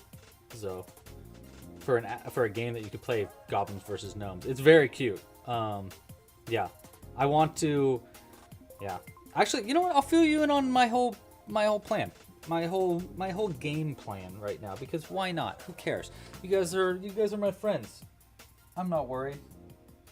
Sometimes I'm worried about like sharing too much information too soon, but you know, whatever. So I'm working on my second game, Lava Run, and then there's also Stitched, my other game that I have made, and I've got 2 more games that I have like a rough draft of rules for that are pretty okay. They need a lot of work, but they got some. they're somewhere. Lava Run is going to come out in September as like a Kickstarter. We're not doing it on Kickstarter. We're doing it on BackerKit, but it's basically a Kickstarter, a crowdfunding campaign. And the plan is, barring that this is like successful, which I mean, I hope it's successful. And if it is successful, I'm going to start a game company because I got enough games now. And it's going to be games that are all based around crafts so that you can make your games out of arts and crafts, but you don't have to. It's like an optional option for the games. And yeah, so that's basically kind of the plan, is barring Lava Run's success, it kind of like spawns a second company that's all about board games. Making them out of all different kinds of arts and crafts, you know. I actually have, check this out. So for Lava Run, the idea with Lava Run is that you can make your pieces out of whatever you want. You know, you're crocheting them. I'm gonna be crocheting them. I'm assuming that if you're watching this, you're probably also gonna start crocheting them. Here, I'll show you a crochet one. As an example, can I crochet one? Oh, there. So here's a little T-Rex, crocheted T-Rex, for example. Like, these are the pieces for the game, right? So you can make them out of anything you want. I crochet them, but and then for the game, you're going to be able to buy a set, like buy the game, and it's going to come with cardboard pieces that you can also use, so that you don't have to crochet them if you don't want to. You can just use the cardboard pieces, and there's going to be blank ones that you can color in. But in addition to the game itself, you're going to be able to also purchase a crochet kit so that you can crochet your pieces, or other kinds of kits. So I found a clay kit that I really liked. So me and Jules have been making some clay dinosaurs. Here's my little clay T-Rex I made. This is the clay Stegosaurus that Jules made. I love the Stegosaurus. Honestly, I think the Stegosaurus is really, really, really, really cute. Way cuter than my T-Rex. But so we're going to have like clay options that you can buy, a kit where you can make them out of clay. I found a needle felting kit that I want to work with, so that you can needle felt your own too. Basically, you can make them however you want. I also found an origami set that I liked a lot. So yeah, that's kind of the plan. Oh my gosh, you forgot to add the back of the safety eyes. Uh-oh. That's rough. That's rough, Zoe.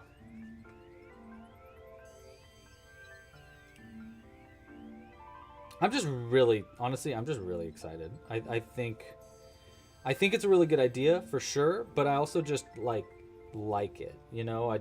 It's fun. It's just so much fun to. I'm just having a lot of fun with games recently. It's been very inspirational and motivating for me and what I've been working on. Yeah, so barring this one's success, Lava Run success, I will be doing a lot more games if it goes well. Oh, thanks, Cooper. I'm really proud of the clay ones. I'm really proud of them. I think it's going to be great. Oh, I just realized I want to work into the back loops only. Yeah, I want to work into the back loops as I sew this together. So let's do this again.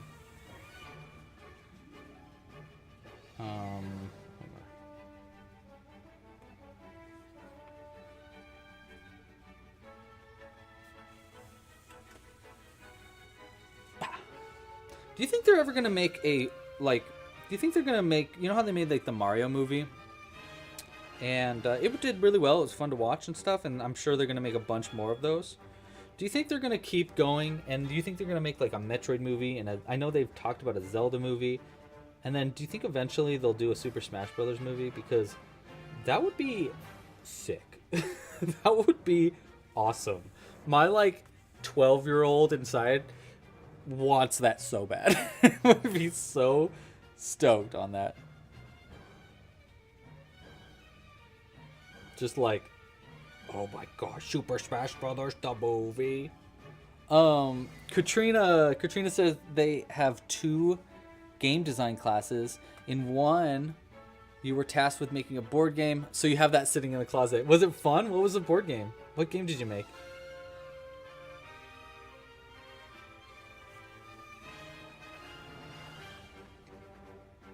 I love that. I love that. That's my favorite. So when I'm just like really, really bored and I don't have my crochet, like maybe we're standing in line for something, or maybe we're, just having a day, or maybe we're on a flight, something like that. Just a time when you've got a lot of extra time to spare. I like to play this game called New Game. And how New Game works is you get a few like materials. I basically say there's a court, and then there's like a ball, or there's an item of some kind, and you make a game that is played with that. So for example, if we did one right now, like it'd be like, this is the game. You're trying to get this guy to go around this planet, but maybe there's some other kind of rule involved where someone's controlling the planet and they can move the planet or something like that. So you make the game. Then what you do after you make the game is you play New Game. And New Game means you use the exact same court and the exact same materials, the tools or the ball or whatever, and you make a completely different game using the exact same stuff. I love doing that. Oftentimes, the second game that you make is even better than the first one, and it's just a really fun game that really like stretches your creative muscles. I highly suggest you do it. It's a lot of fun, and it's especially a lot of fun if you are doing it with a friend. Yeah, New Game is really cool. That's how...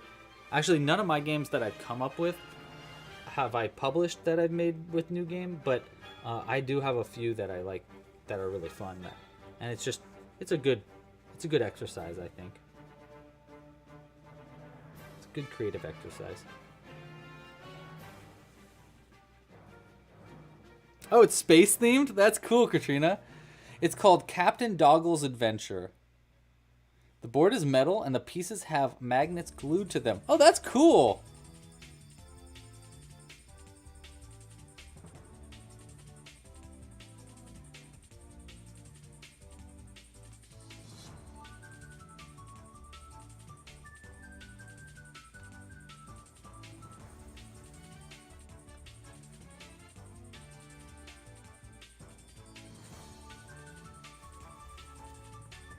There we go.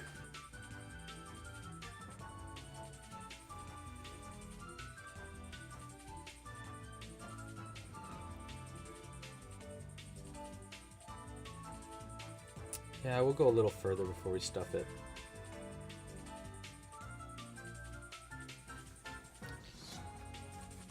Now here's a question. Maybe we just put a magnet in the bottom of it. What do we think about that? I think that's a good idea. We just put the magnet in the bottom. And then we can still do a string with a magnet if we want to, but that way we can have we don't have a string that's permanently attached to it. And it can still work with the cow by just going down, boop, and then pulling the cow up. Let's do it that way. Yeah, so we're gonna stuff with magnets before I sew it all the way closed. That's our goal here.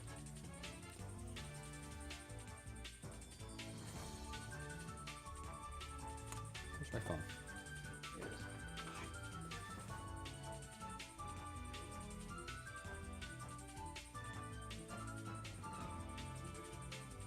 Oh my gosh. Dude, check this out. Style and Leather just sent me this email. Check this out real quick. Look at these crochet hooks that they made. Look at how tiny that crochet hook is for. What are you even using that for, Style and Leather? That is really crazy too. What do you do? That's wild. Wow, those are really cool. They look like glass drops of water or something. That's way cool. What are you using those for though? Are you making like super ultra Oh, that's right. You make super minis. That's right. I totally forgot.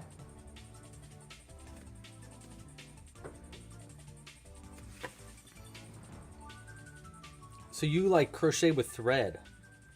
Man, you're crazy, dude. I love it. Love it.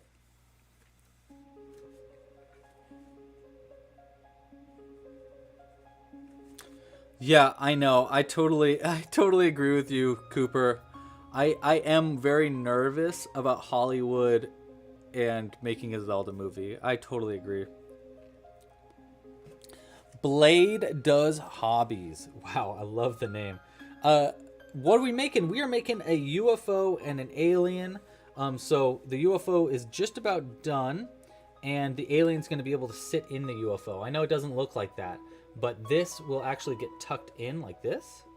Like, so you'll be able to tuck the UFO top in like that, and then the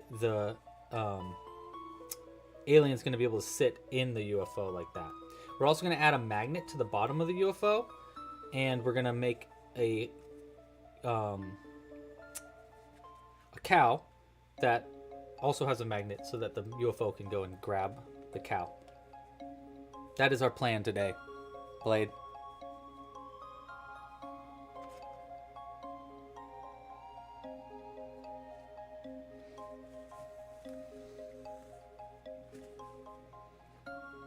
That is our plan.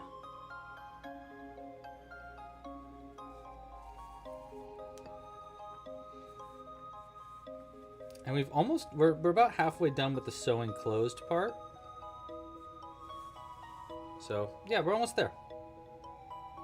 And then we can do, I don't know what to do with the cloud yet. I mean, not the cloud, the cow. I guess we'll do a bottomal version. Yeah, might as well, right? Yeah, might as well. So I'll pull up the bottomals patterns and yeah, work that out.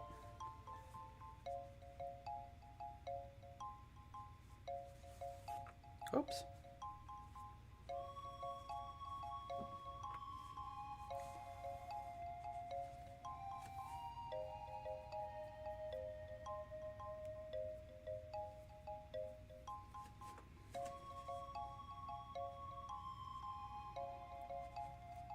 Okay.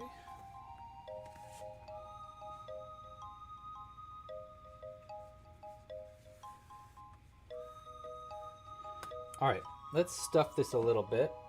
Let's use some of our extra stuffing. I'll use this too. Hopefully this isn't too weird of a stuffing to add in there.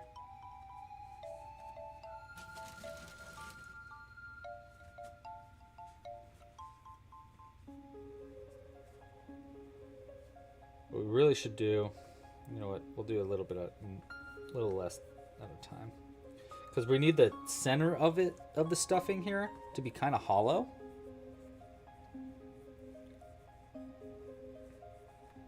Right, so like all the stuffing's on the sides, because the center is going to be tucked in like this. So you push it all in. So we got to make sure that when you push it all in like this, it is still, you know, not overly stuffed. So yeah, that's as much stuffing as we should add. And then we'll add some more over to the side here, and then a magnet right on the bottom. Let's actually just add the magnet now. I'm gonna do 3. Maybe I should do 4.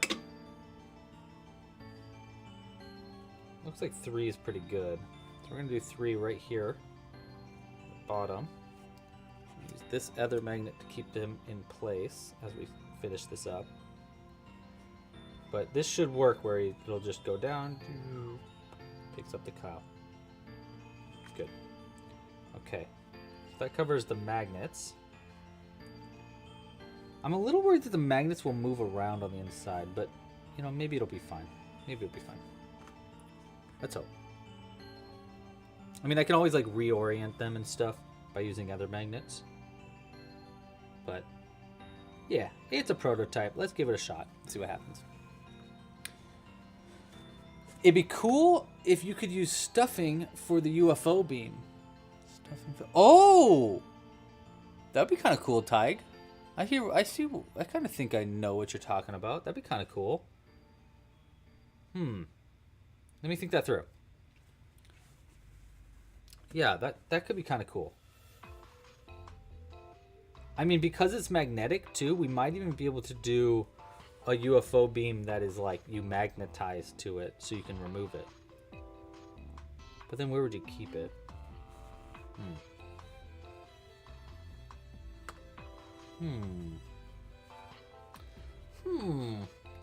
Indubitably. Okay.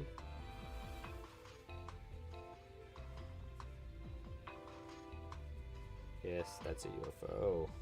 Alright. I think that's enough stuffing. And maybe just a tiny, tiny bit more right here. Right where the edge is. Like that. Yeah, I think that's pretty good. Hey, shout out again. If you like what's going on here and you think this is a cool channel and you like things that we're doing, you should like this video down below. Subscribe to the channel if you're not already subscribed. Push the little bell icon to get notified. And if you really, really like what's going on here, you can support this channel. That would be really cool. You can support us monetarily. Best way to support monetarily, again, is with a membership. Members get early access to future patterns, access to the exclusive library, all that fun stuff. You can learn more at clubcrochet.com. Memberships start at only $5 a month. You can cancel at any time. You can get a free trial, see if it's something you're interested in. If it's not, just go ahead and cancel it. I totally understand. Yeah, so if you want to help support this channel, that's a great way to do so. You can also tip us. I'm adding stars to the background for anybody that tips. And you can purchase merch and kits in the store. I just figured, my dad the other day was like, hey, you don't tell people enough about how you can support this channel. I was like, it feels weird to do. So this is me getting over that and saying, hey, support this channel if you can. If you can't, I totally get it. But if you can and you like it and you want this channel to keep happening, that's the only way it's going to keep going on, is with support. Okay, we're going to go ahead and throw this out here, and we can double knot this together, and we'll have the main part of our pattern done. And now we get to do the fun part of figuring out a cow and some other stuff. It's not a little tighter.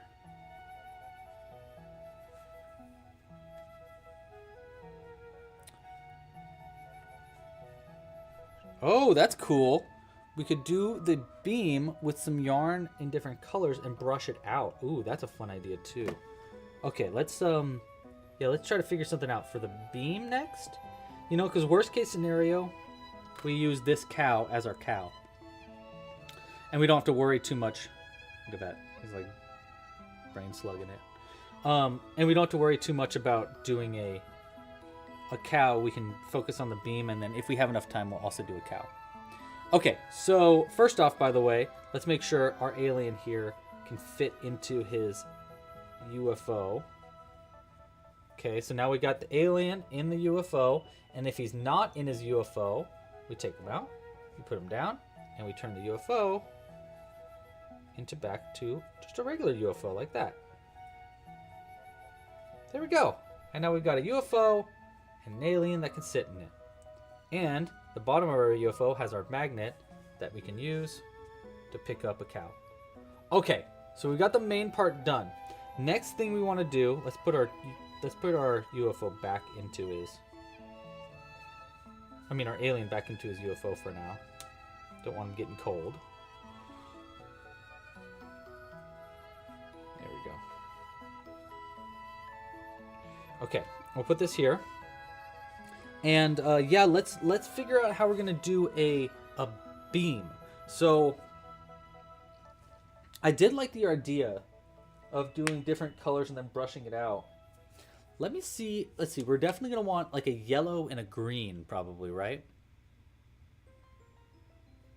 Yeah, let's do a yellow and a green. So I think I actually have some of the fuzzy yarn that can work really well for this. Let's see what we got.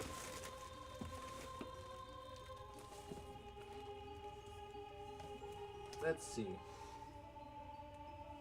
You know what? I'm going to go to the super stash. Be right back. Be kind of right back.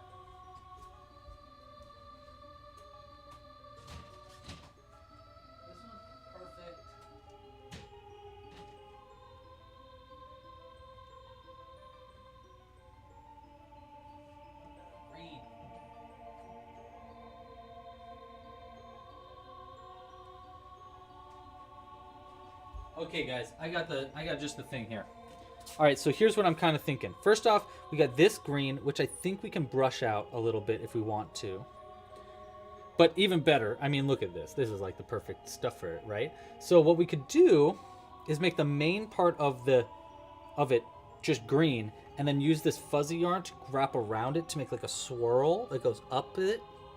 Or we can crochet with this to make that swirl.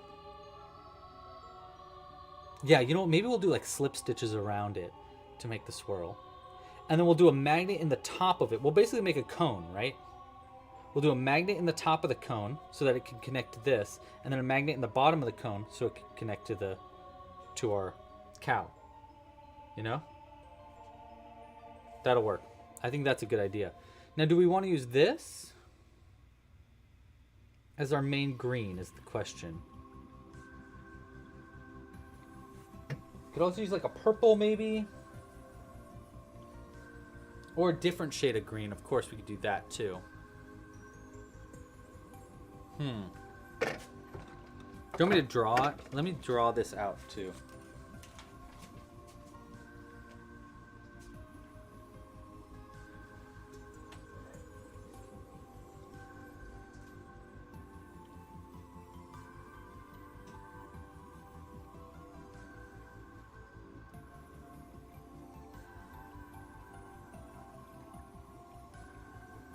Here's a few. I got a few other shades of green that we could use also. So we got this one that we could use. This one's kind of like a cyan. That's kind of fun. Here's another fuzzier green that we could use. This definitely can be brushed out. Fan of the brighter colors. Yeah, I agree.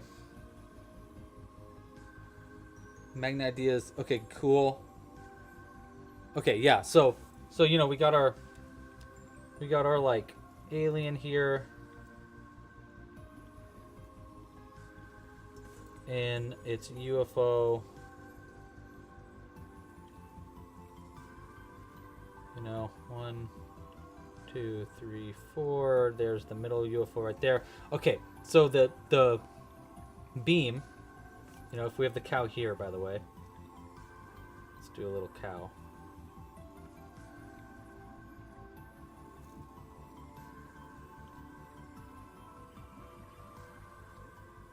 Okay, that's a terrible cow, but that's fine.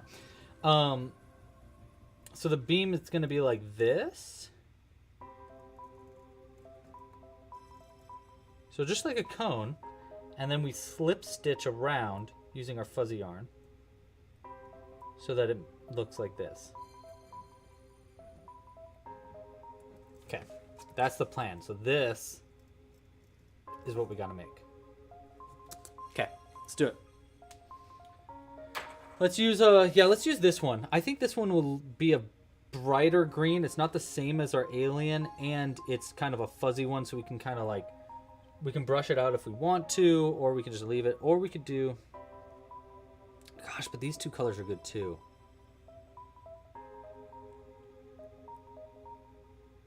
The cyan's more funky. Yeah, I kind of feel too that I think we should use the cyan also. Let's go with the cyan. I think it's more fun. So we'll use the cyan. Okay. Now where is the end of our cyan? There it is. All right.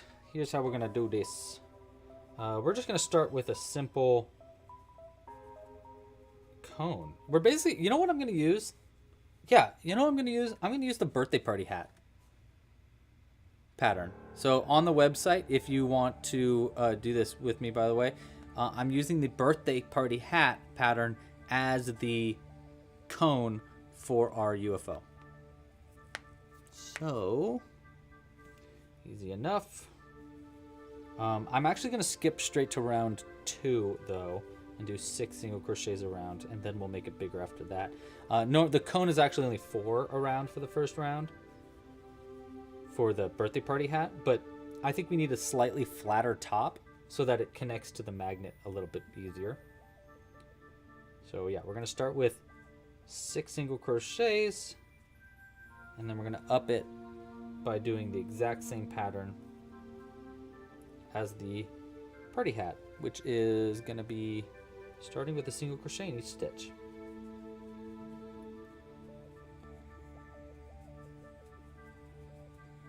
Now the question is, do we do our... Maybe we should crochet with our yellow yarn already. Let's see, how difficult is this going to be to work with? You know what? No, we'll do it separate. We'll do it separate because I think that yellow yarn is going to be difficult. I think it's going to, especially for crocheting with it simultaneously and doing color changes all the way down, it's just going to get chaotic. So I think it might be easier to add this on afterwards. Okay, so there's the start, you know? You know what? I'm going to take this back.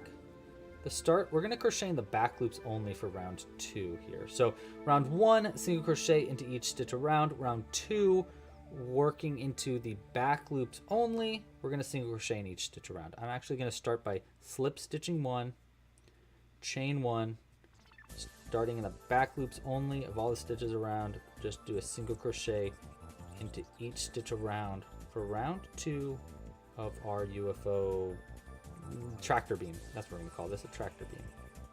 1, 2, and this will make it slightly flatter at the top. 3, again, just to help with the bag knit. 4,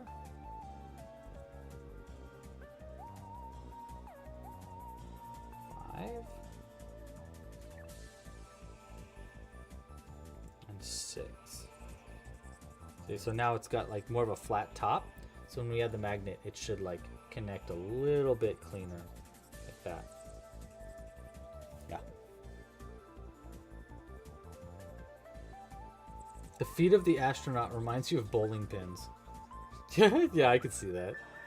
I definitely could see that.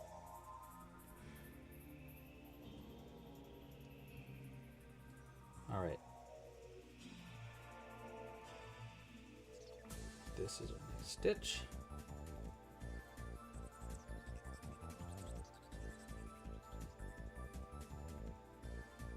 Wait, how did that end? How did this get over here? Oh, because I crocheted around it. I see, okay. You know what? I'm gonna use club crochet yarn. I was using a different kind of yarn here, but it's just not working with me. And I think my club crochet yarn is equally as bright. 1 second.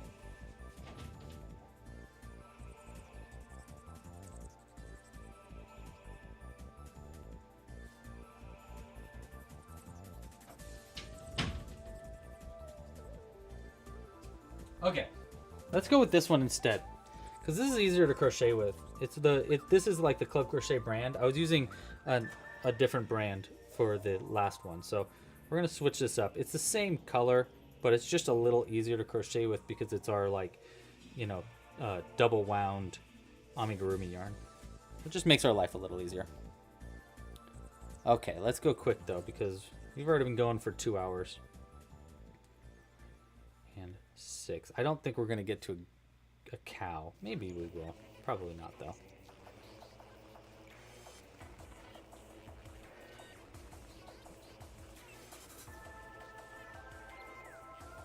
You know what? Let's go.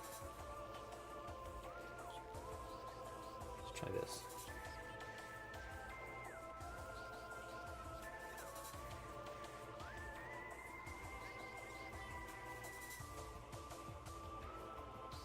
Okay.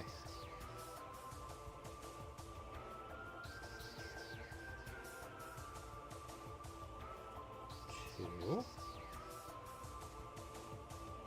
3,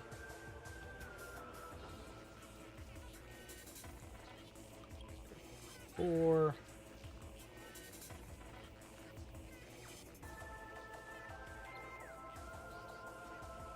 5, and here's 6.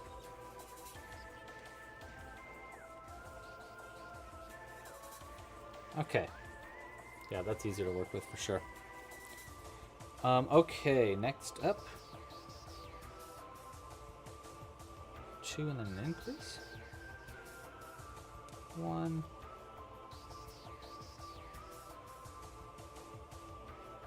2. Increase here. Looks messy. It's gonna get less messy as we go.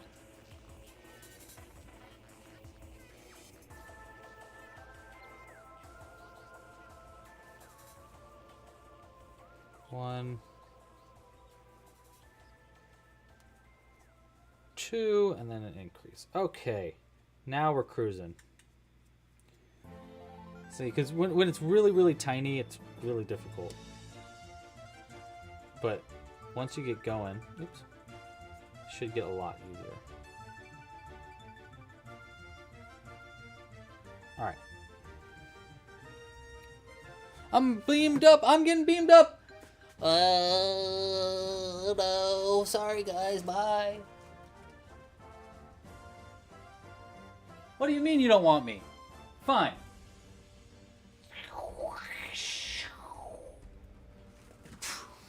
All right, I'm back. The aliens didn't like me anymore. I asked too many questions. I was like, oh my gosh, do you use all your eyes? Oh my god, how many fingers do you guys have? How many toes do you have? Do you have the same amount of toes as you have fingers? We do. We have as many fingers as toes. And then they sent me right back. They said, never mind. We are not interested in you anymore.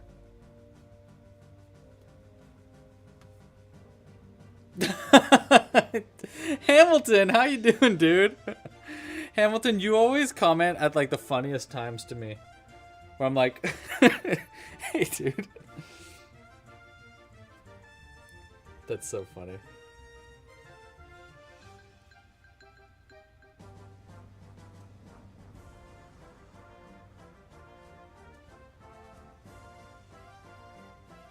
Three.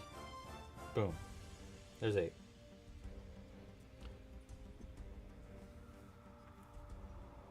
Okay. Yes. This is going well. This is going well. Okay, we're gonna put in. I'm gonna put the magnets into this now, actually. Oops. Because it's just gonna be way easier to get them in now than it will later. And then I'll just put another magnet on the top to hold them all in place.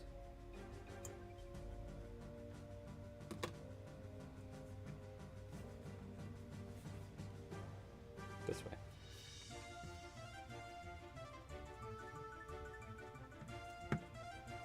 Well, actually, you know what? It's just gonna fit in there perfect. Wow, that's nice. I don't even know if we're gonna need a magnet to hold it in place. It'll hold itself in place. Yep. Wow. Cool. That totally works. Look at us out here making toys.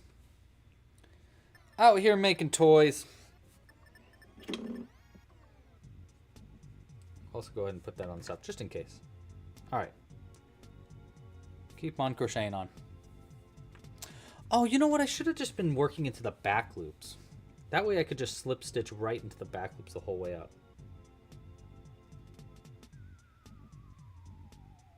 Yeah, I'm going to do that. I'm going to remove just our last round, and then we'll start doing the back loops only. That's what we're going to do.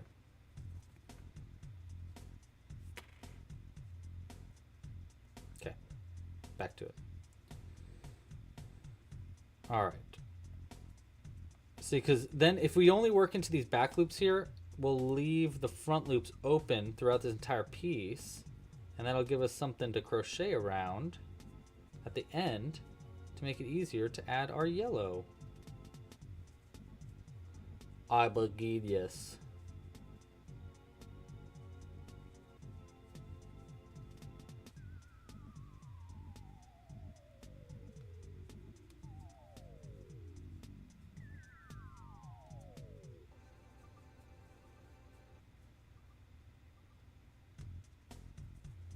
There we go. Okay.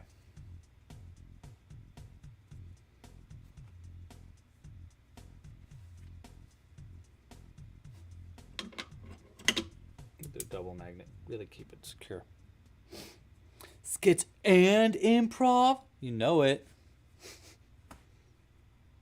Skimprov. That's skinny improv. You can't join Skimprov if, or unless, you are way too skinny. Skimprov.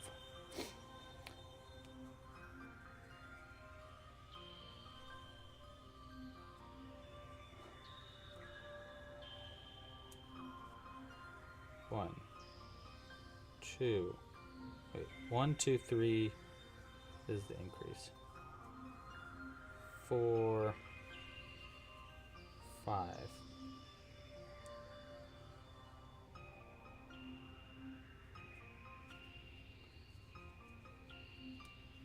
One.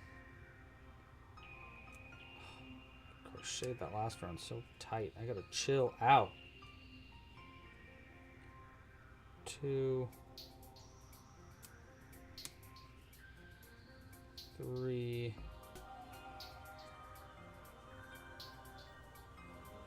4, and 5. Okay.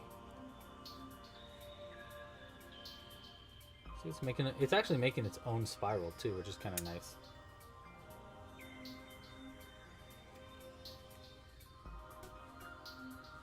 Shinprov.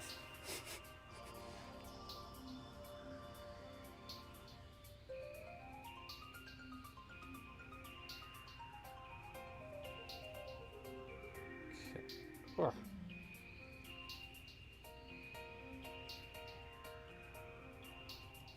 Back to dealing with Lou's crocheting too tightly rounds. 1, 2, and we're gonna chill a little bit.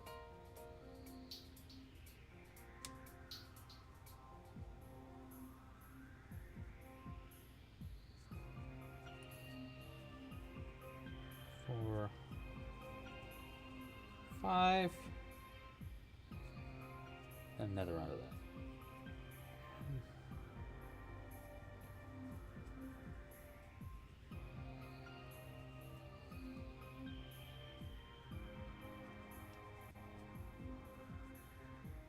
Okay, how big should we go with this part, do you think?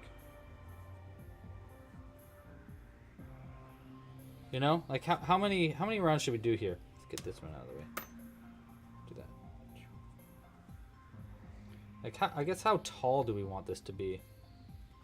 That's kind of the question here. I mean, obviously bigger than this, but how much bigger? See if I get that. Yeah, it holds it.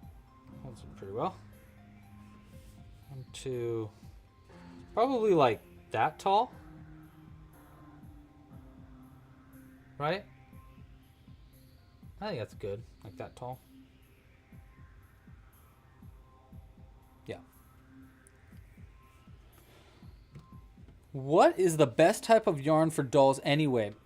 That's a good question. I think it totally depends on your preference. We were talking a little bit about that with Curious Papaya last week. Personally, I really like using this cotton yarn because it kind of like makes it into molding clay. It looks like more, you can see your stitches better too, which is nice. Although I can't deny, I've been making those big fuzzy, those big versions of our amigurumi the past few weeks, using blanket yarn, and it is very fun. It's very fun to have a giant version of your crochet made with like the same amount of, using like the same pattern and stuff. That's pretty fun. But yeah, personally, my favorite one to make like toys kind of is to use cotton. It's a personal preference though. Okay. All right, now we just keep increasing it up.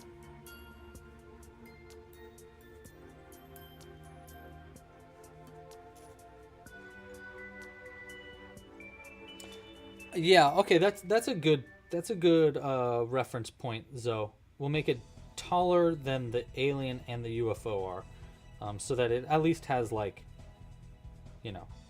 some height to it.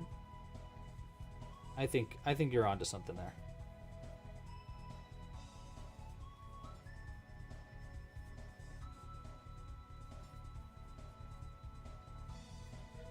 Three.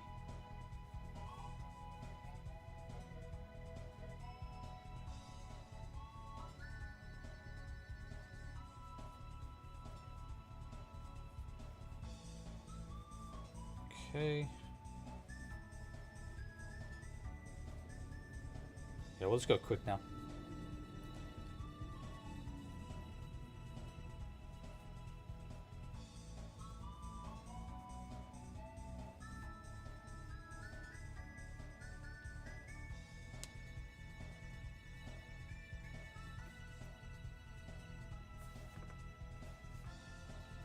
Yeah, and I definitely want it tall enough so that it can like stand up with it too. If I can. It might be kind of hard to get it perfectly balanced like that though. Unless I can get like... I mean, maybe I could get like this to be more sturdy. And it'll hold up better. Like maybe we could put a stick in the middle of it too. That could work.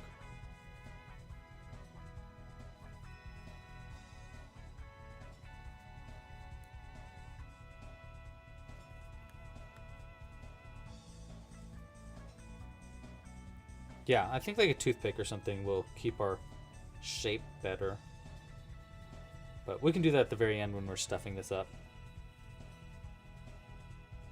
We'll also do a round of slip stitches into the front loops with our blue, with our light blue, to like keep it sturdier. I think that's a good idea. Let's see, how much taller? I think one more round of increasing should do the trick. And then another round of single crochets. We'll get it taller at least than the UFO. Yeah, I think this is actually pretty good. This is not bad as far as size goes. But yeah, one round bigger would be good. Yeah. And I actually think I was originally going to do slip stitches with this fuzzy yarn, but I think we might be able to just wrap around all these front loops. It might be a little bit more tedious, but it'll add like some cool texture to it where the fuzz will be sticking out, but you'll still see the light blue between the fuzz. I'm sorry, the cyan between the fuzz. So it'll be kind of a... I think that'll be... And it'll be a little easier to do, maybe? Just like more tedious. I don't know. I think that... I feel like that's going to be a better move. Let's find out. We will find out this together.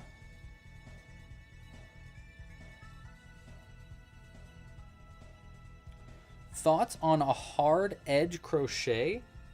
What do you mean by that? What do you mean by that, Dazzlin? Explain yourself.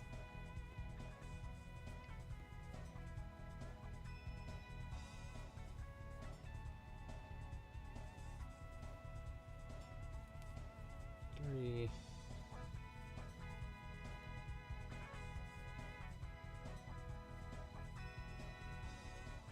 Okay.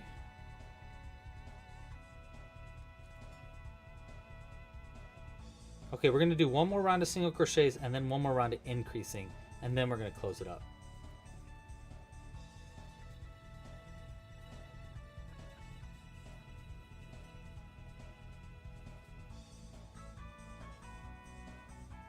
Four.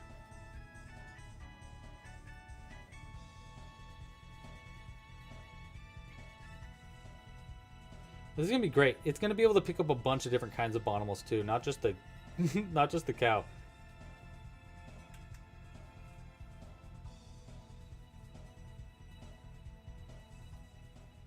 Six. Okay. 8. How many rounds? 1, 2, 3, 4, 5, 6, 7, 8, 9, 10, 11, 12, 13, 14, 15, 16. That's perfect. If we do one more round of increasing up, we'll be up 18, which will mean that we'll have a perfect amount of stitches for closing it up at the end. That's great. That's perfect. All according to plan. Okay. 1, 2, like that.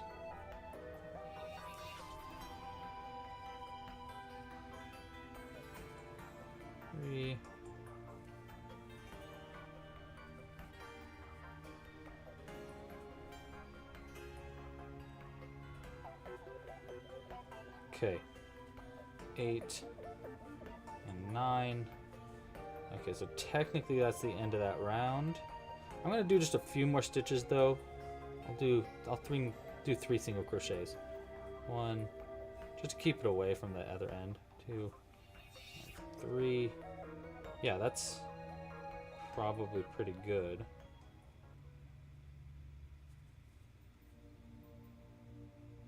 Yeah. Okay, now what I'm gonna do, so that's the general shape of it. Let's go ahead and round it a little bit more. You know. Okay, so there's our general shape of our tractor beam. I think I can get this to stand up on its own by the end when it's all stuffed up. And then this will go like that. Cool. All right, so the first part of getting this to stand up on its own is we need a slip stitch into the front loops only all the way around. So going into the front loops, we're just going to slip stitch all the way around. This is going to give us a border essentially. And we'll create like a bottom of it that'll hold its shape a little bit better.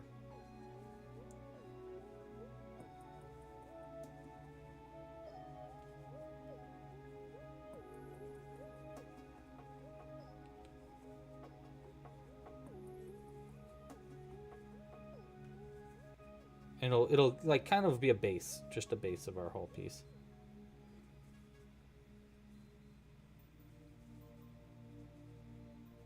Okay.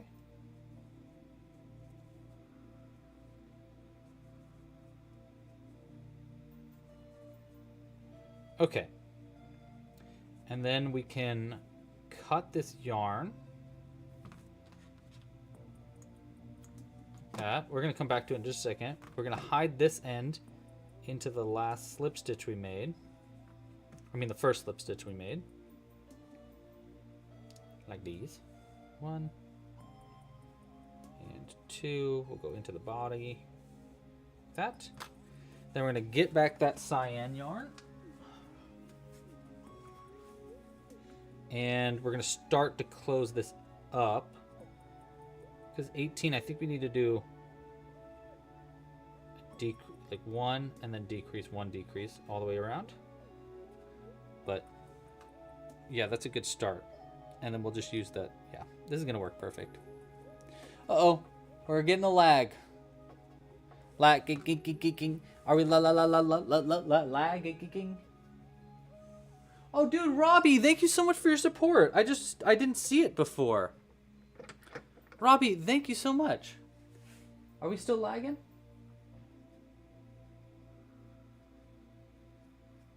We do be lagging?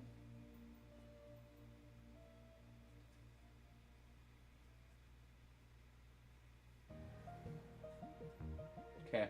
I can't do much about it anymore. Are we still lagging? Let me know. Is it just the hands? Oh yeah, I see the lag a little bit. Well, anyhow, Robbie, thank you for your support. We're gonna add this little rocket to the background for you. So I'm gonna go ahead and add our pin. Maybe. There we go. That's good. And then we'll go right. Let's go up here. Well, there's a rocket here. Let's go down here.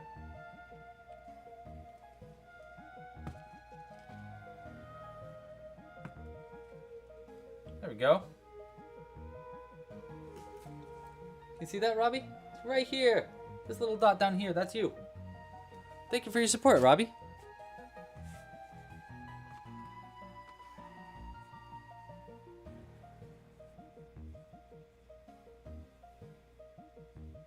Okay. Put this right here. Let's get back to the pattern at hand.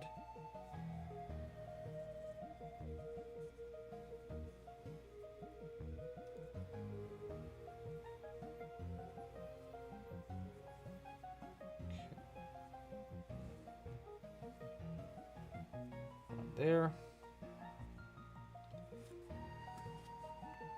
I'm going to stuff these up there. We got our magnets in the top, right? Yes, we do. Okay. Whew. For some reason, I forgot. Is there a pattern for the little rocket? I think so. I think so. Maybe there's not, actually.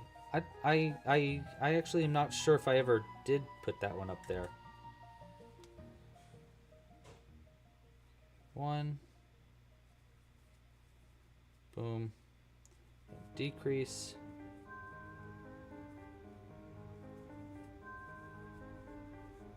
Decrease.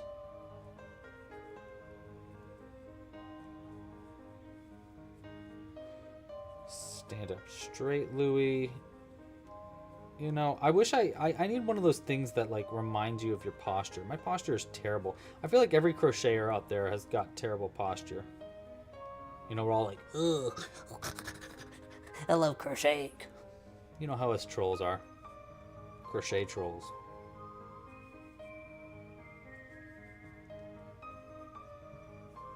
Okay. We have one more round of decrease and then we can sew it closed. But I should stuff it a little bit now while we can. So I'm going to stuff up. We are going to add something in it at the end, but... No way! Are you kidding me? Oh my god, that's so sweet. Your mom supported? Oh my gosh. Cooper, tell your mom I say thank you so much. That is so sweet. That is so sweet. She's the sweetest.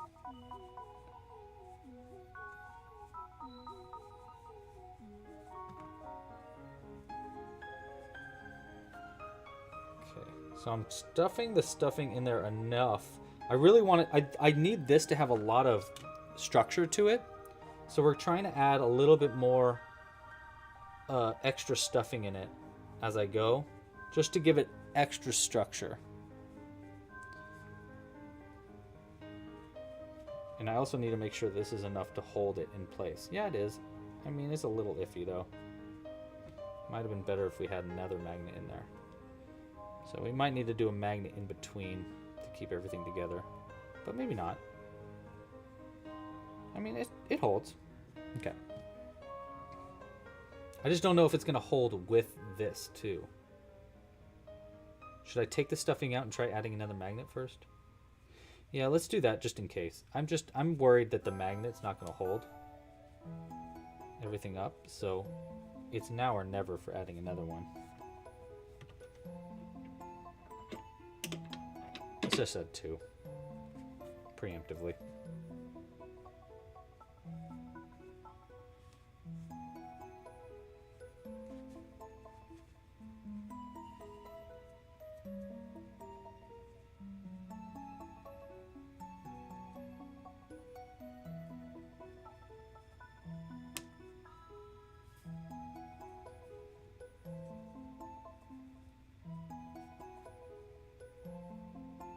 Did that add more?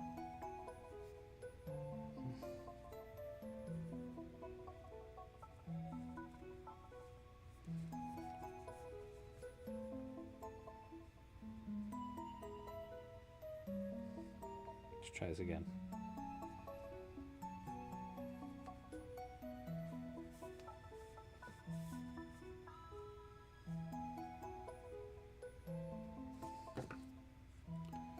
There we go. Okay. I think I got those magnets in there.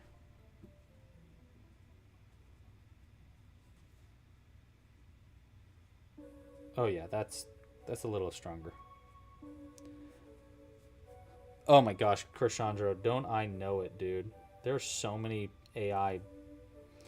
Yeah, it sucks. It sucks. I don't know what else to say. Just a bummer.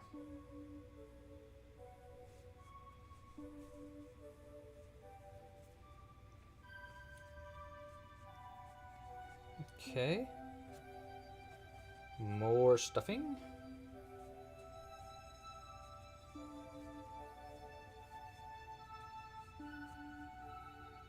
Keeping the structure.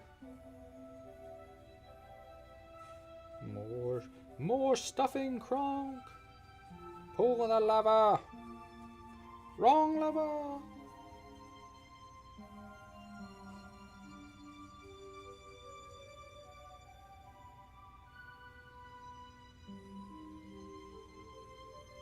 getting slightly overstuffed in certain areas. It's pretty good though. Okay, we're gonna do our last round of decreasing, then we'll add the last bit of stuffing.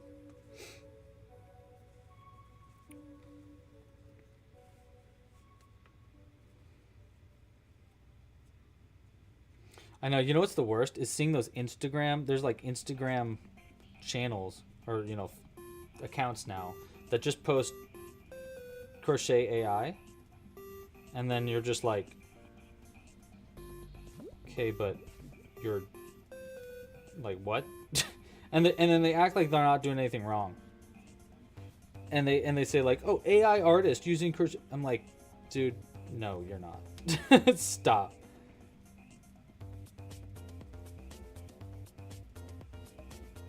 Okay, decreased. 1, 2, 3, 4, 5, 6. Okay, great. So we got the end of that done. We can sew this closed in a second, but we want to add a little bit more stuffing just to get that bottom area stuffed up.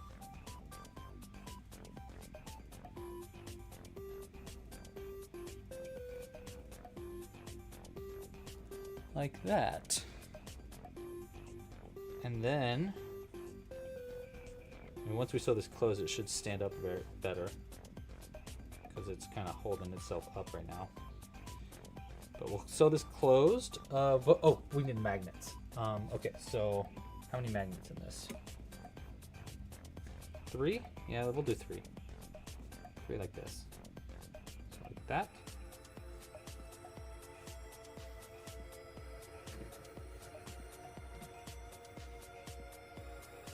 Yeah. 1, 2, 3, 4, 5, 6. So this is the 6th one? Yeah. 1.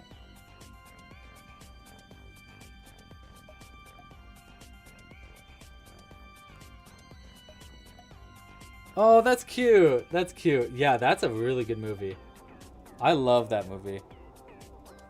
That's one of Jules' favorites too. It's just so good. And there's such a good message to it. I love that movie. All right. So this closed into the bottom. We're gonna come out somewhere on the side. All right. So there's the main part of our. Oh, look at that. That holds great. Oh, I forgot to put the. Oh, it doesn't need one. Look at that. That's awesome. And then if we. Oh my gosh, you guys. This is so cool. Okay. So that's awesome. Let's add some detail to this using our fuzzy yarn here. I mean, honestly, we could probably do this without the fuzzy yarn, like using regular yarn, but let's see how the fuzzy yarn looks first, and then if we need to change it, we will. This is the hardest part though. Where the heck is the end of this yarn? Okay, we're pulling from the center. Let's see, how much do we need? That enough? That enough? Let's go with that.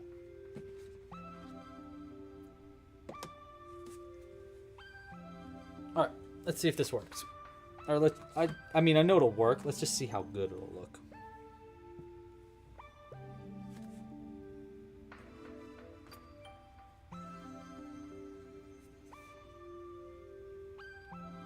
Okay. Get that in there. All right. So here's how I'm going to do this. I'm going to come out through... Actually, you know, we're going to come out all the way up here. All the way up here. Yeah, we're gonna go out all the way out from up here somewhere.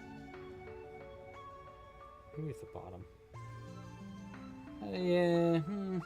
Yeah, we'll do the bottom. We'll do the bottom. I keep changing my mind. We're gonna do the bottom here. Come out through right here. Let's see how this goes. Almost all the way through. This yarn might be too fuzzy. Okay. And then all I'm thinking, we're gonna go with it.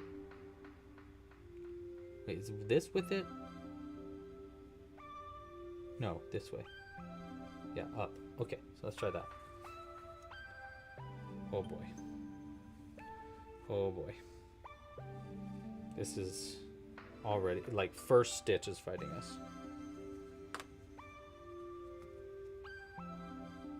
Okay, how are we gonna do this? There we go.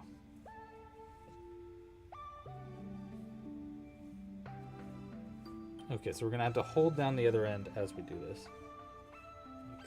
Like that. Okay, maybe. This might work.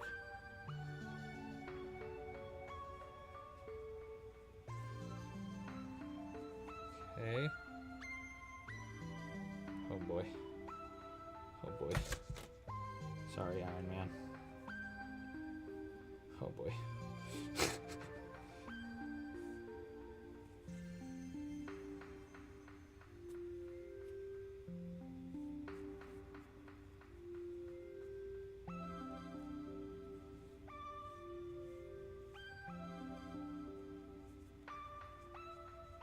Is this fuzzy worth it? This is what it's going to look like all the way up. I mean, yeah, that'll look pretty cool. Yeah, I think that'll look cool. Oh.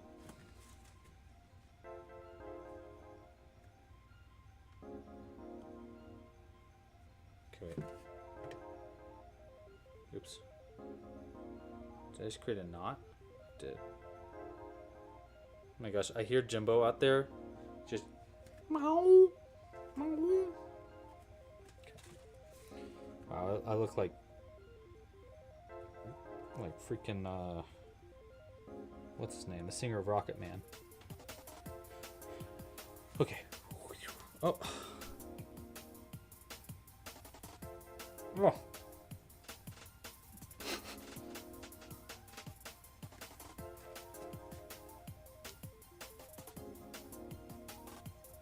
This is gonna take forever.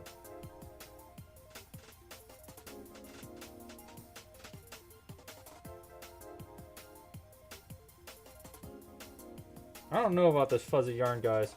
I don't know if it's worth it.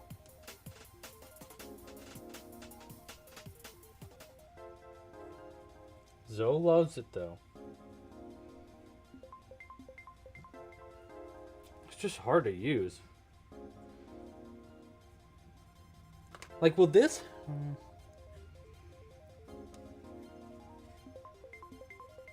I mean, it will look cool. I can't deny that's gonna look freaking sick. Alright. The things I do. The things I do for you? Yeah, slip stitching would be faster. It's just gonna be really thick if I slip stitch it. I mean, we can try it. I mean, we haven't gone that far anyhow. Yeah, okay. I'll try what X1C12 says, who sounds, their name is a robot's name or an alien's name. Maybe they know more than us. Okay.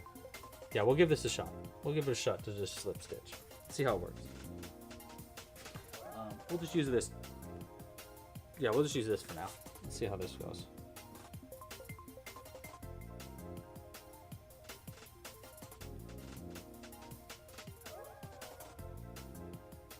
This yarn is so hard to use though. Boom, like that. It's all gonna be done with feeling, because I can't see my stitches.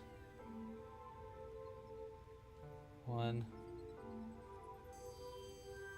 2. I just think this is gonna be too fuzzy, is my worry. 3, 4. Like, that's gonna be, the whole thing's gonna look fuzzy if I do it this way. Like, you won't see any of the blue. Jimbo, I'm working, bud.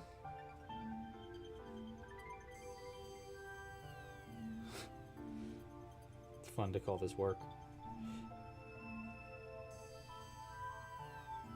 Makes me very grateful. I'm very grateful for y'all. Thanks for joining.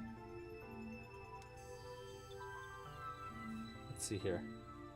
Actually, it does leave that blue line too, actually.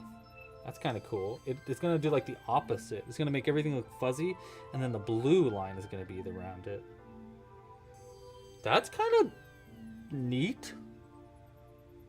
Hmm. Hmm.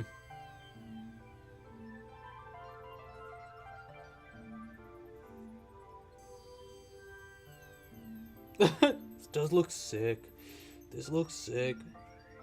Okay, keep going. All with feeling. I don't think I have enough of this fuzzy yarn though. Yeah, I'm not gonna make it all the way up with this.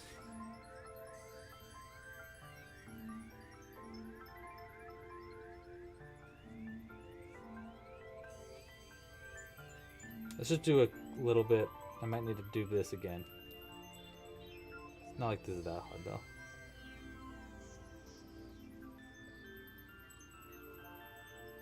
Fuzzy? Fuzzy Wuzzy was a bear. Fuzzy Wuzzy had no hair. Fuzzy Wuzzy wasn't very fuzzy, was he?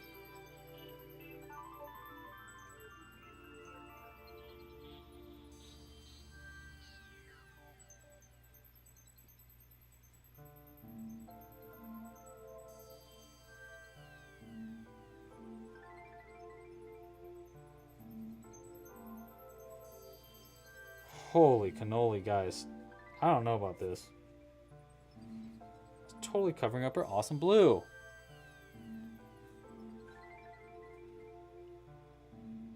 I mean, literally, if we do this, this whole thing is just going to look like a big fuzzy block of yellow. Which, does that look like one of these now?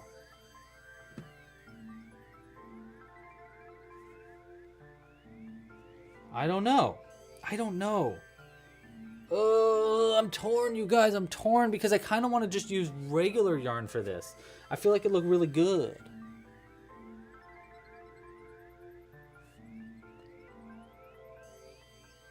Oh no, that's way too much work. X1 and C1, 2. I mean, I could skip rows. Yeah, I could definitely skip rows. I could try that.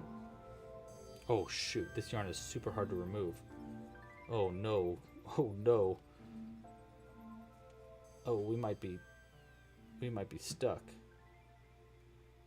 Oh no. Oh no. Oh no. This isn't good. Oh gosh. Oh jeez. Well, looks like we're stuck with it. I don't even know where the end of this round... I don't even know where the loop is anymore. Yeah. I think it's going to work without the fuzzy yarn, you guys. I think we're going to not use this fuzzy yarn. If I can even remove it. This fuzzy yarn is way too fuzzy. It's just impossible to work with. At least for this project. Oh, man. Okay, hold on. Hold on, I need to think this through. How are we going to get this out now? There we go. Did I get one?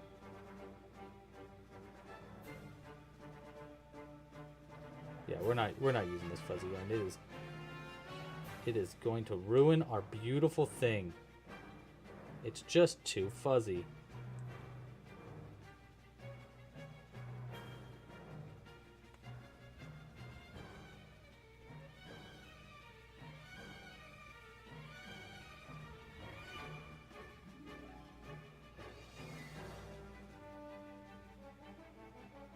It's like I gotta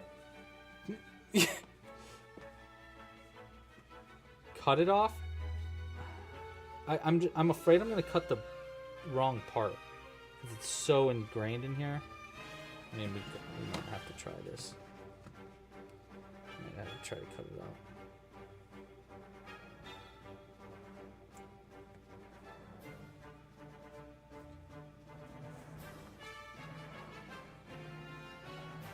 Well, it was a fun experiment. We'll come back to this fuzzy yarn another time. Because this ain't it.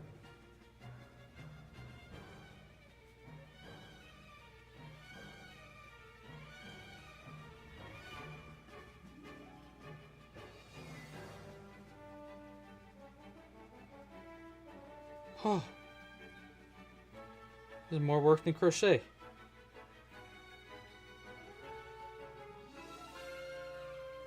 Got a whole knot right there.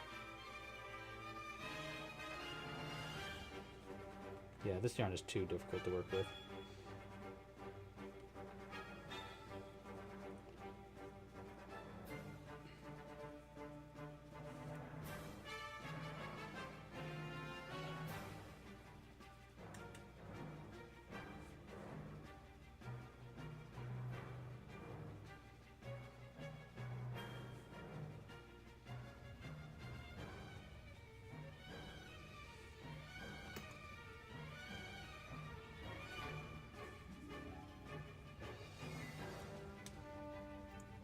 Freedom! Wow. Okay. Yeah, we're gonna go with yellow yarn. We're gonna go with yellow yarn. That's not gonna work.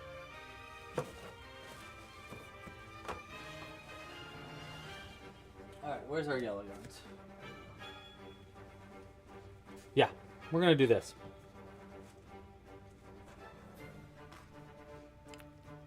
Thank you. Thanks for coming out of lurking, Amy. I appreciate it. All the feedback possible. Okay, so now we're going to try this with my original idea of sewing around each piece instead of doing slip stitches. Slip stitches, I think, are going to be too much. So let's start with this yellow yarn, trying just the sewing method. Let's hope that works. And let's see how it goes. And again, like, yes, this is a little bit more effort to do the sewing thing, but I think it'll make like a candy caned effect all the way up it, which will be kind of like cool. Let's see how that looks. More than that, though.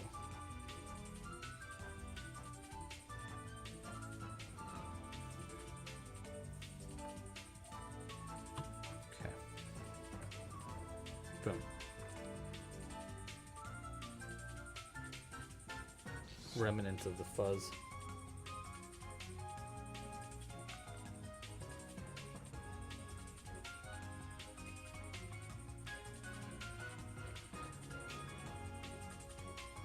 Like that.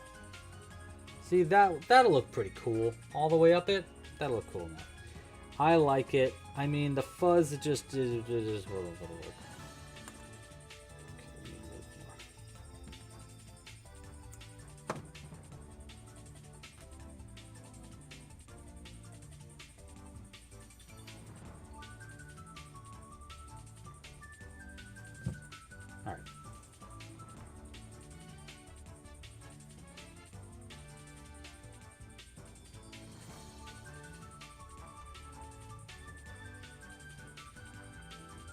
All right, now just a lot of this. Okay, guys, well, let's talk about something else while I consistently do this here.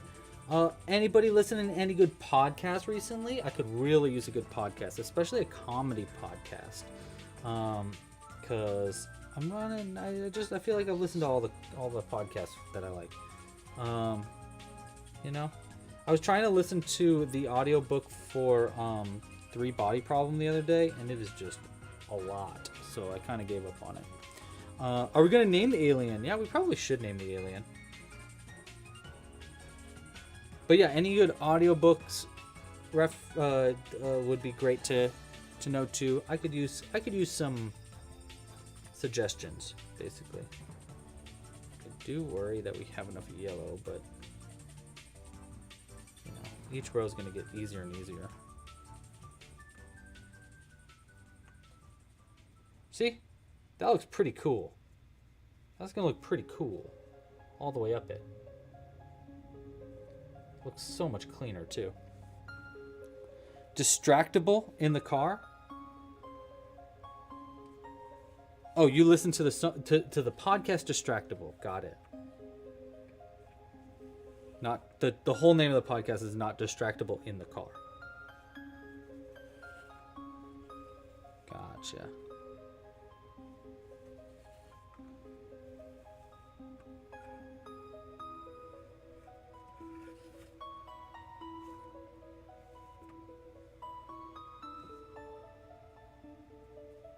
Yeah, that looks cool.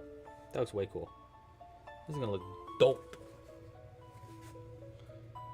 As long as I got enough yellow. Which I don't know if I do.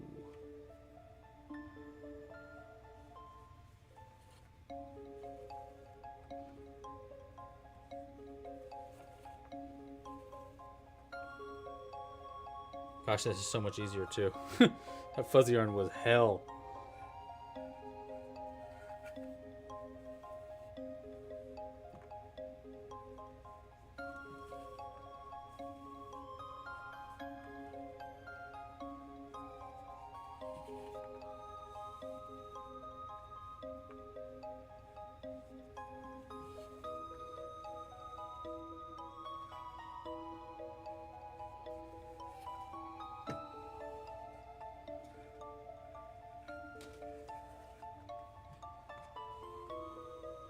F Night. What are we making? We are currently making the tractor beam for our alien spaceship.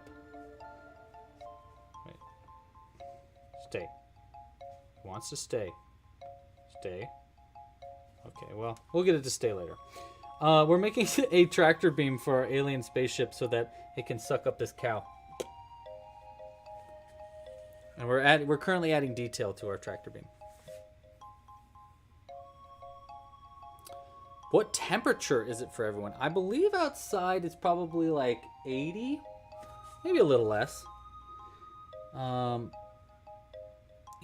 inside, we got a nice 73. Oh! Fixed it.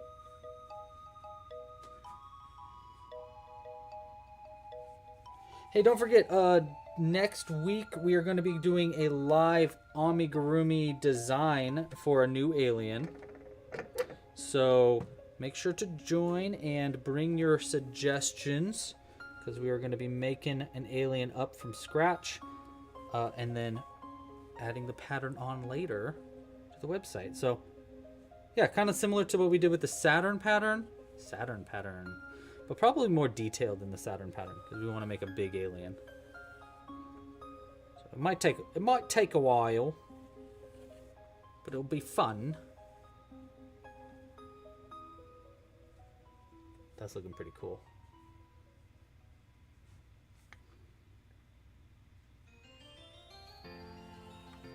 A big alien.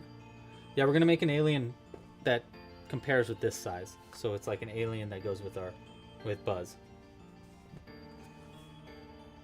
So if you're not already liked and subscribed, go do that. Obvi. Okay, we got about maybe one more round till we're about halfway. Because it gets easier and easier as you go up, because there's less and less stitches.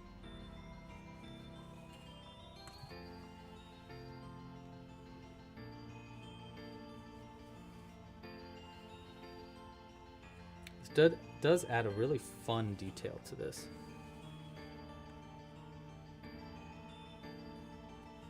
Oops.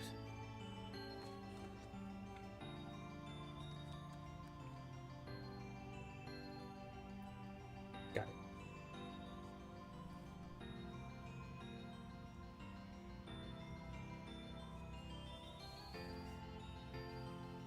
Boom.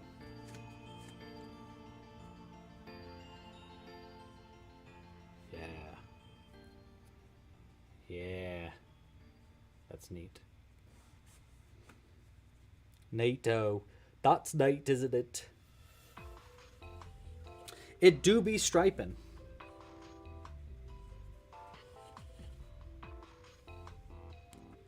Do you want me to write? Yes, actually, that would be very helpful, Cooper. If you can.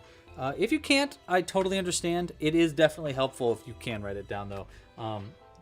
Yeah. Last night, at 3 a.m., I put up the Saturn pattern that you wrote down, and it was so quick for me to put up. I only had to make a few small changes because it was so helpful that you wrote it down. So yes, please, if you can, go for it. If you can't, I totally understand. But I ain't gonna lie, it was definitely helpful.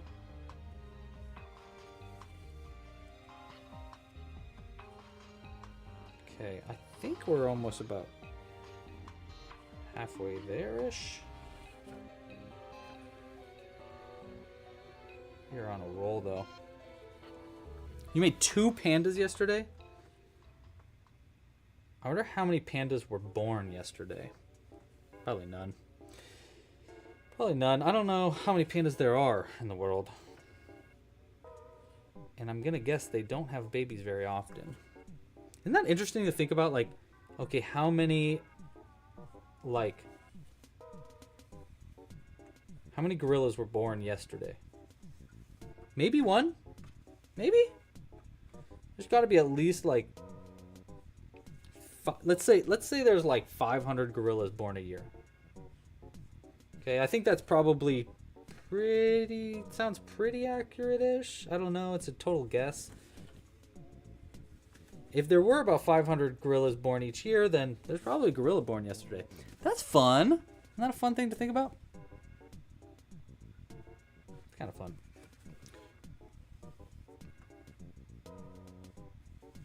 We're going to be playing Yarn Chicken with this.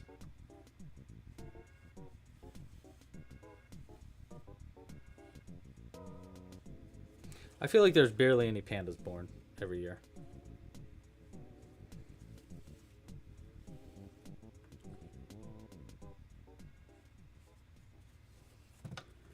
Another great question. How many crickets were born yesterday? So many crickets were born yesterday. So many. Hundreds of thousands, probably, of crickets were born yesterday. Ugh. Gross.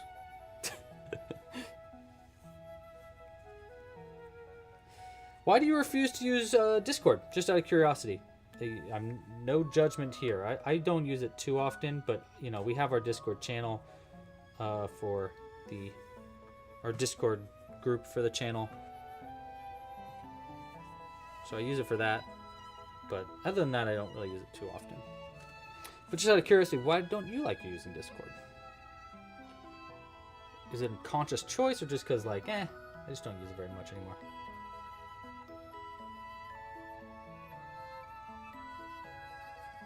Yeah, it really is, though. It's amazing that pandas aren't extinct. All right, see you later, Blade. Thanks for joining. We'll see you next week, maybe.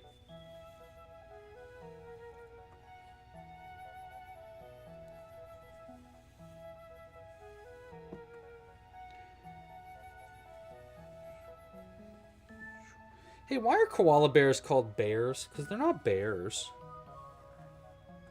Right? They're like marsupials. Wait, are koalas marsupials? Yeah, they are, right? Isn't it strange that possums are also marsupials, but they're not from Australia? I think they're the only marsupial that's not in Australia. Isn't that weird? I wonder if it was like convergent evolution or if it was like they were from a creature that was from Australia that somehow made their way away from Australia and then evolved to be a marsupial. I mean, and then, you know, evolved differently.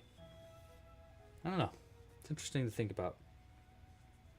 It's probably just convergent evolution, meaning like they evolved to be marsupials. Just happen chance. They are not called koala bears. What are they called? Zoe's we just hit a nerve with Zoe. Zoe's like, if you ever call it a koala a bear again, I'm going to murder you. What are they called if not koalas? Bears. Are they not? They're called koalas, right? They're drop bears? They are huh.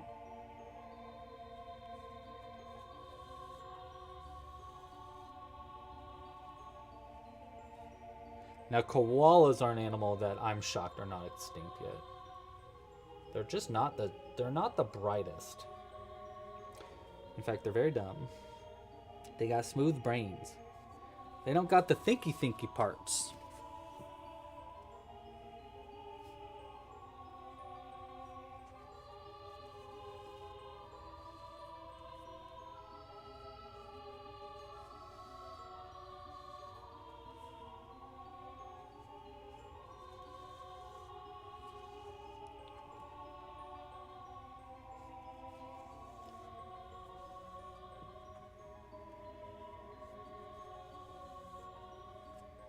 drop bears are the ones you gotta look out for? Oh, we got dark. Uh-oh, it's because a UFO is right above our head. And it's about to take us.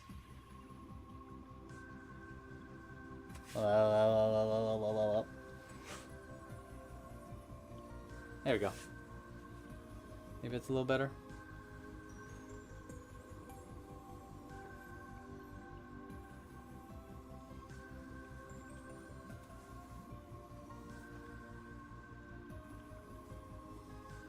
Almost done.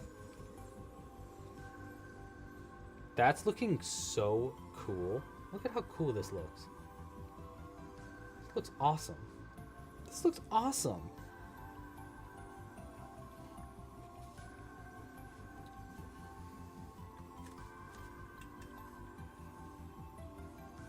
I'm gonna take a picture on my camera real quick.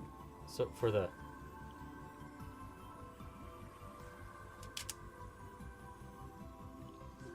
Did it work? Yeah. Okay, cool. That way I can use that for the pattern. Oh wait, there's no or there's no... Oh yes, there is. I put it back in. Who's my favorite crochet designer? Maybe I really like Drooby Zoo. I think Drooby makes some really cool things. Quickly becoming a fan of Curious Papaya. Definitely also. And myself. No. I love Sir Pro Gray's stuff. Pretty much all the people I've worked with in the past, I really enjoy their patterns. Oh, there's one artist online that I've tried to work with before, but I don't think they really want to work with me, which is totally fine. But I am a really big fan of their work. Crafty Tibbles is what they go by online. Go check her out. Tell her I say hi. Say, hey, Louie was talking about you because I want to work with her. They make really cool stuff. They're also a tattoo artist, but they make a lot of like D&D kind of stuff. They just finished up a marionette puppet that is so cool. Yeah, I like Crafty Tibbles a lot. She's cool. Yeah. Aren't Yetis just extinct gorillas? Probably. I knew you'd dig Crafty Tibbles, though. You guys have a very similar vibes, for sure.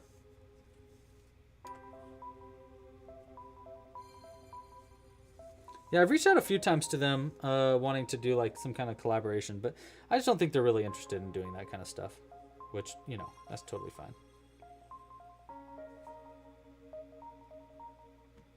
That's cool. Oh my gosh, that's so cool. This is sick.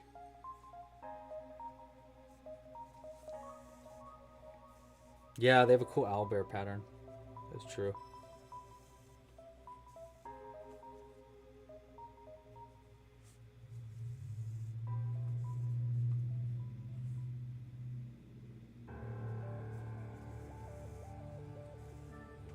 Okay, just a few more here. Hey guys, another shout out. Last shout out for you guys. If you like what's going on here and you think it's cool and you want it to keep happening, please like down below, subscribe to the channel, join us on all of our social media. I've got an Instagram, a TikTok. Actually, go follow on TikTok. We do not have a lot of TikTok followers, so we're just at Club Crochet on TikTok, and at... Actually, even better, follow at Louie's Loops on TikTok, because Louie's Loops really could use some TikTok followers, because I want to start live streaming on TikTok, and I can't unless I have 1,000 followers on TikTok. So, yeah. So go follow us there. If you really like what's going on here and you want to support monetarily, please consider supporting with a Club Crochet membership. Easiest way to support. You get a bunch of patterns, and it's really cool. Other things, purchase merch and kits in the store, all that fun stuff. We'll be live next week making another alien. Do we need to do another round of this or not? I think the top one's okay not to have it, so it's just in the middle area. So we're just going to take this, we're going to go all the way back down to the bottom. that.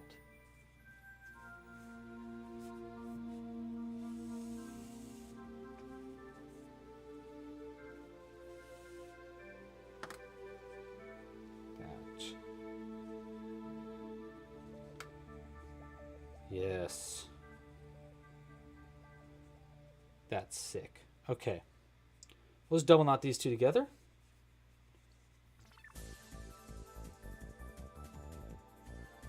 Oh, and then the Club Crochet Challenge is going to start tomorrow. I'll email you about that next week, though. Too. And it's going to be going on until the end of the season, so you have some time. But you're making alien. So if you got an alien in mind, start looking out for good alien patterns. You can obviously use our alien pattern. You can use whatever you want. Just make sure to tag the person in your post whose pattern it is. You also can obviously design one yourself if you want to. Okay. All right. So here's what we got here, you guys. Zoom this in. Here's what we got. First, let's do it all together. All like one piece at a time. First up, we got our UFO. Wow, so cute. Second up, we got our alien. So cute. Third, we can put the alien in the UFO. First, you got to push in the top like that, and then you toss the alien in there. Twist him to make sure he gets sit in there right. Okay, great. Next up, we've got our tractor beam, which gets just magnetically attached to the bottom and can stand up on its own. Wait. Can stand up? It stands up. Look at that. That's awesome. Okay, and then last but not least, zoom it back out. We got our cow, which also has a magnet in them so that they can be tractor beamed up. That is so cool. That is so cool. Oh my gosh, that looks so funny too. That's so cool. Oh my gosh, that's so cool. It's just this is awesome. We'll keep this standing up on its own. Like that. Oh my gosh, that's awesome. That is so cool looking. Look at it from the side, you guys. Look how cool that looks. And of course, we're going to remove it at any time. Oh my gosh, this is so cool. Jules is going to be like, what? That's awesome. Cool. All right, guys. Thank you so much again for joining. If you'd like to support, again, please consider getting our merchant kits in the store. Go check out Lava Run at lavarungame.com. Go check out this pattern at clubcrochet.com/UFO. I'll add in the addition for the tractor beam later. I'll see you next week. Same time, same place, 1 p.m. Pacific Standard Time. And yeah. I guess that's that. I don't want to leave. This is so cool. This is the coolest thing. This is one of the coolest things I've made on a live stream. I say that all the time, but really, like, it is so cool. Okay. Pasta la pizza. Happy hooking. See you next week. And, yeah. Bye. Oh my god, stop. Oh my god, stop. You hang up first. Stop it. Wow. Bye, everybody.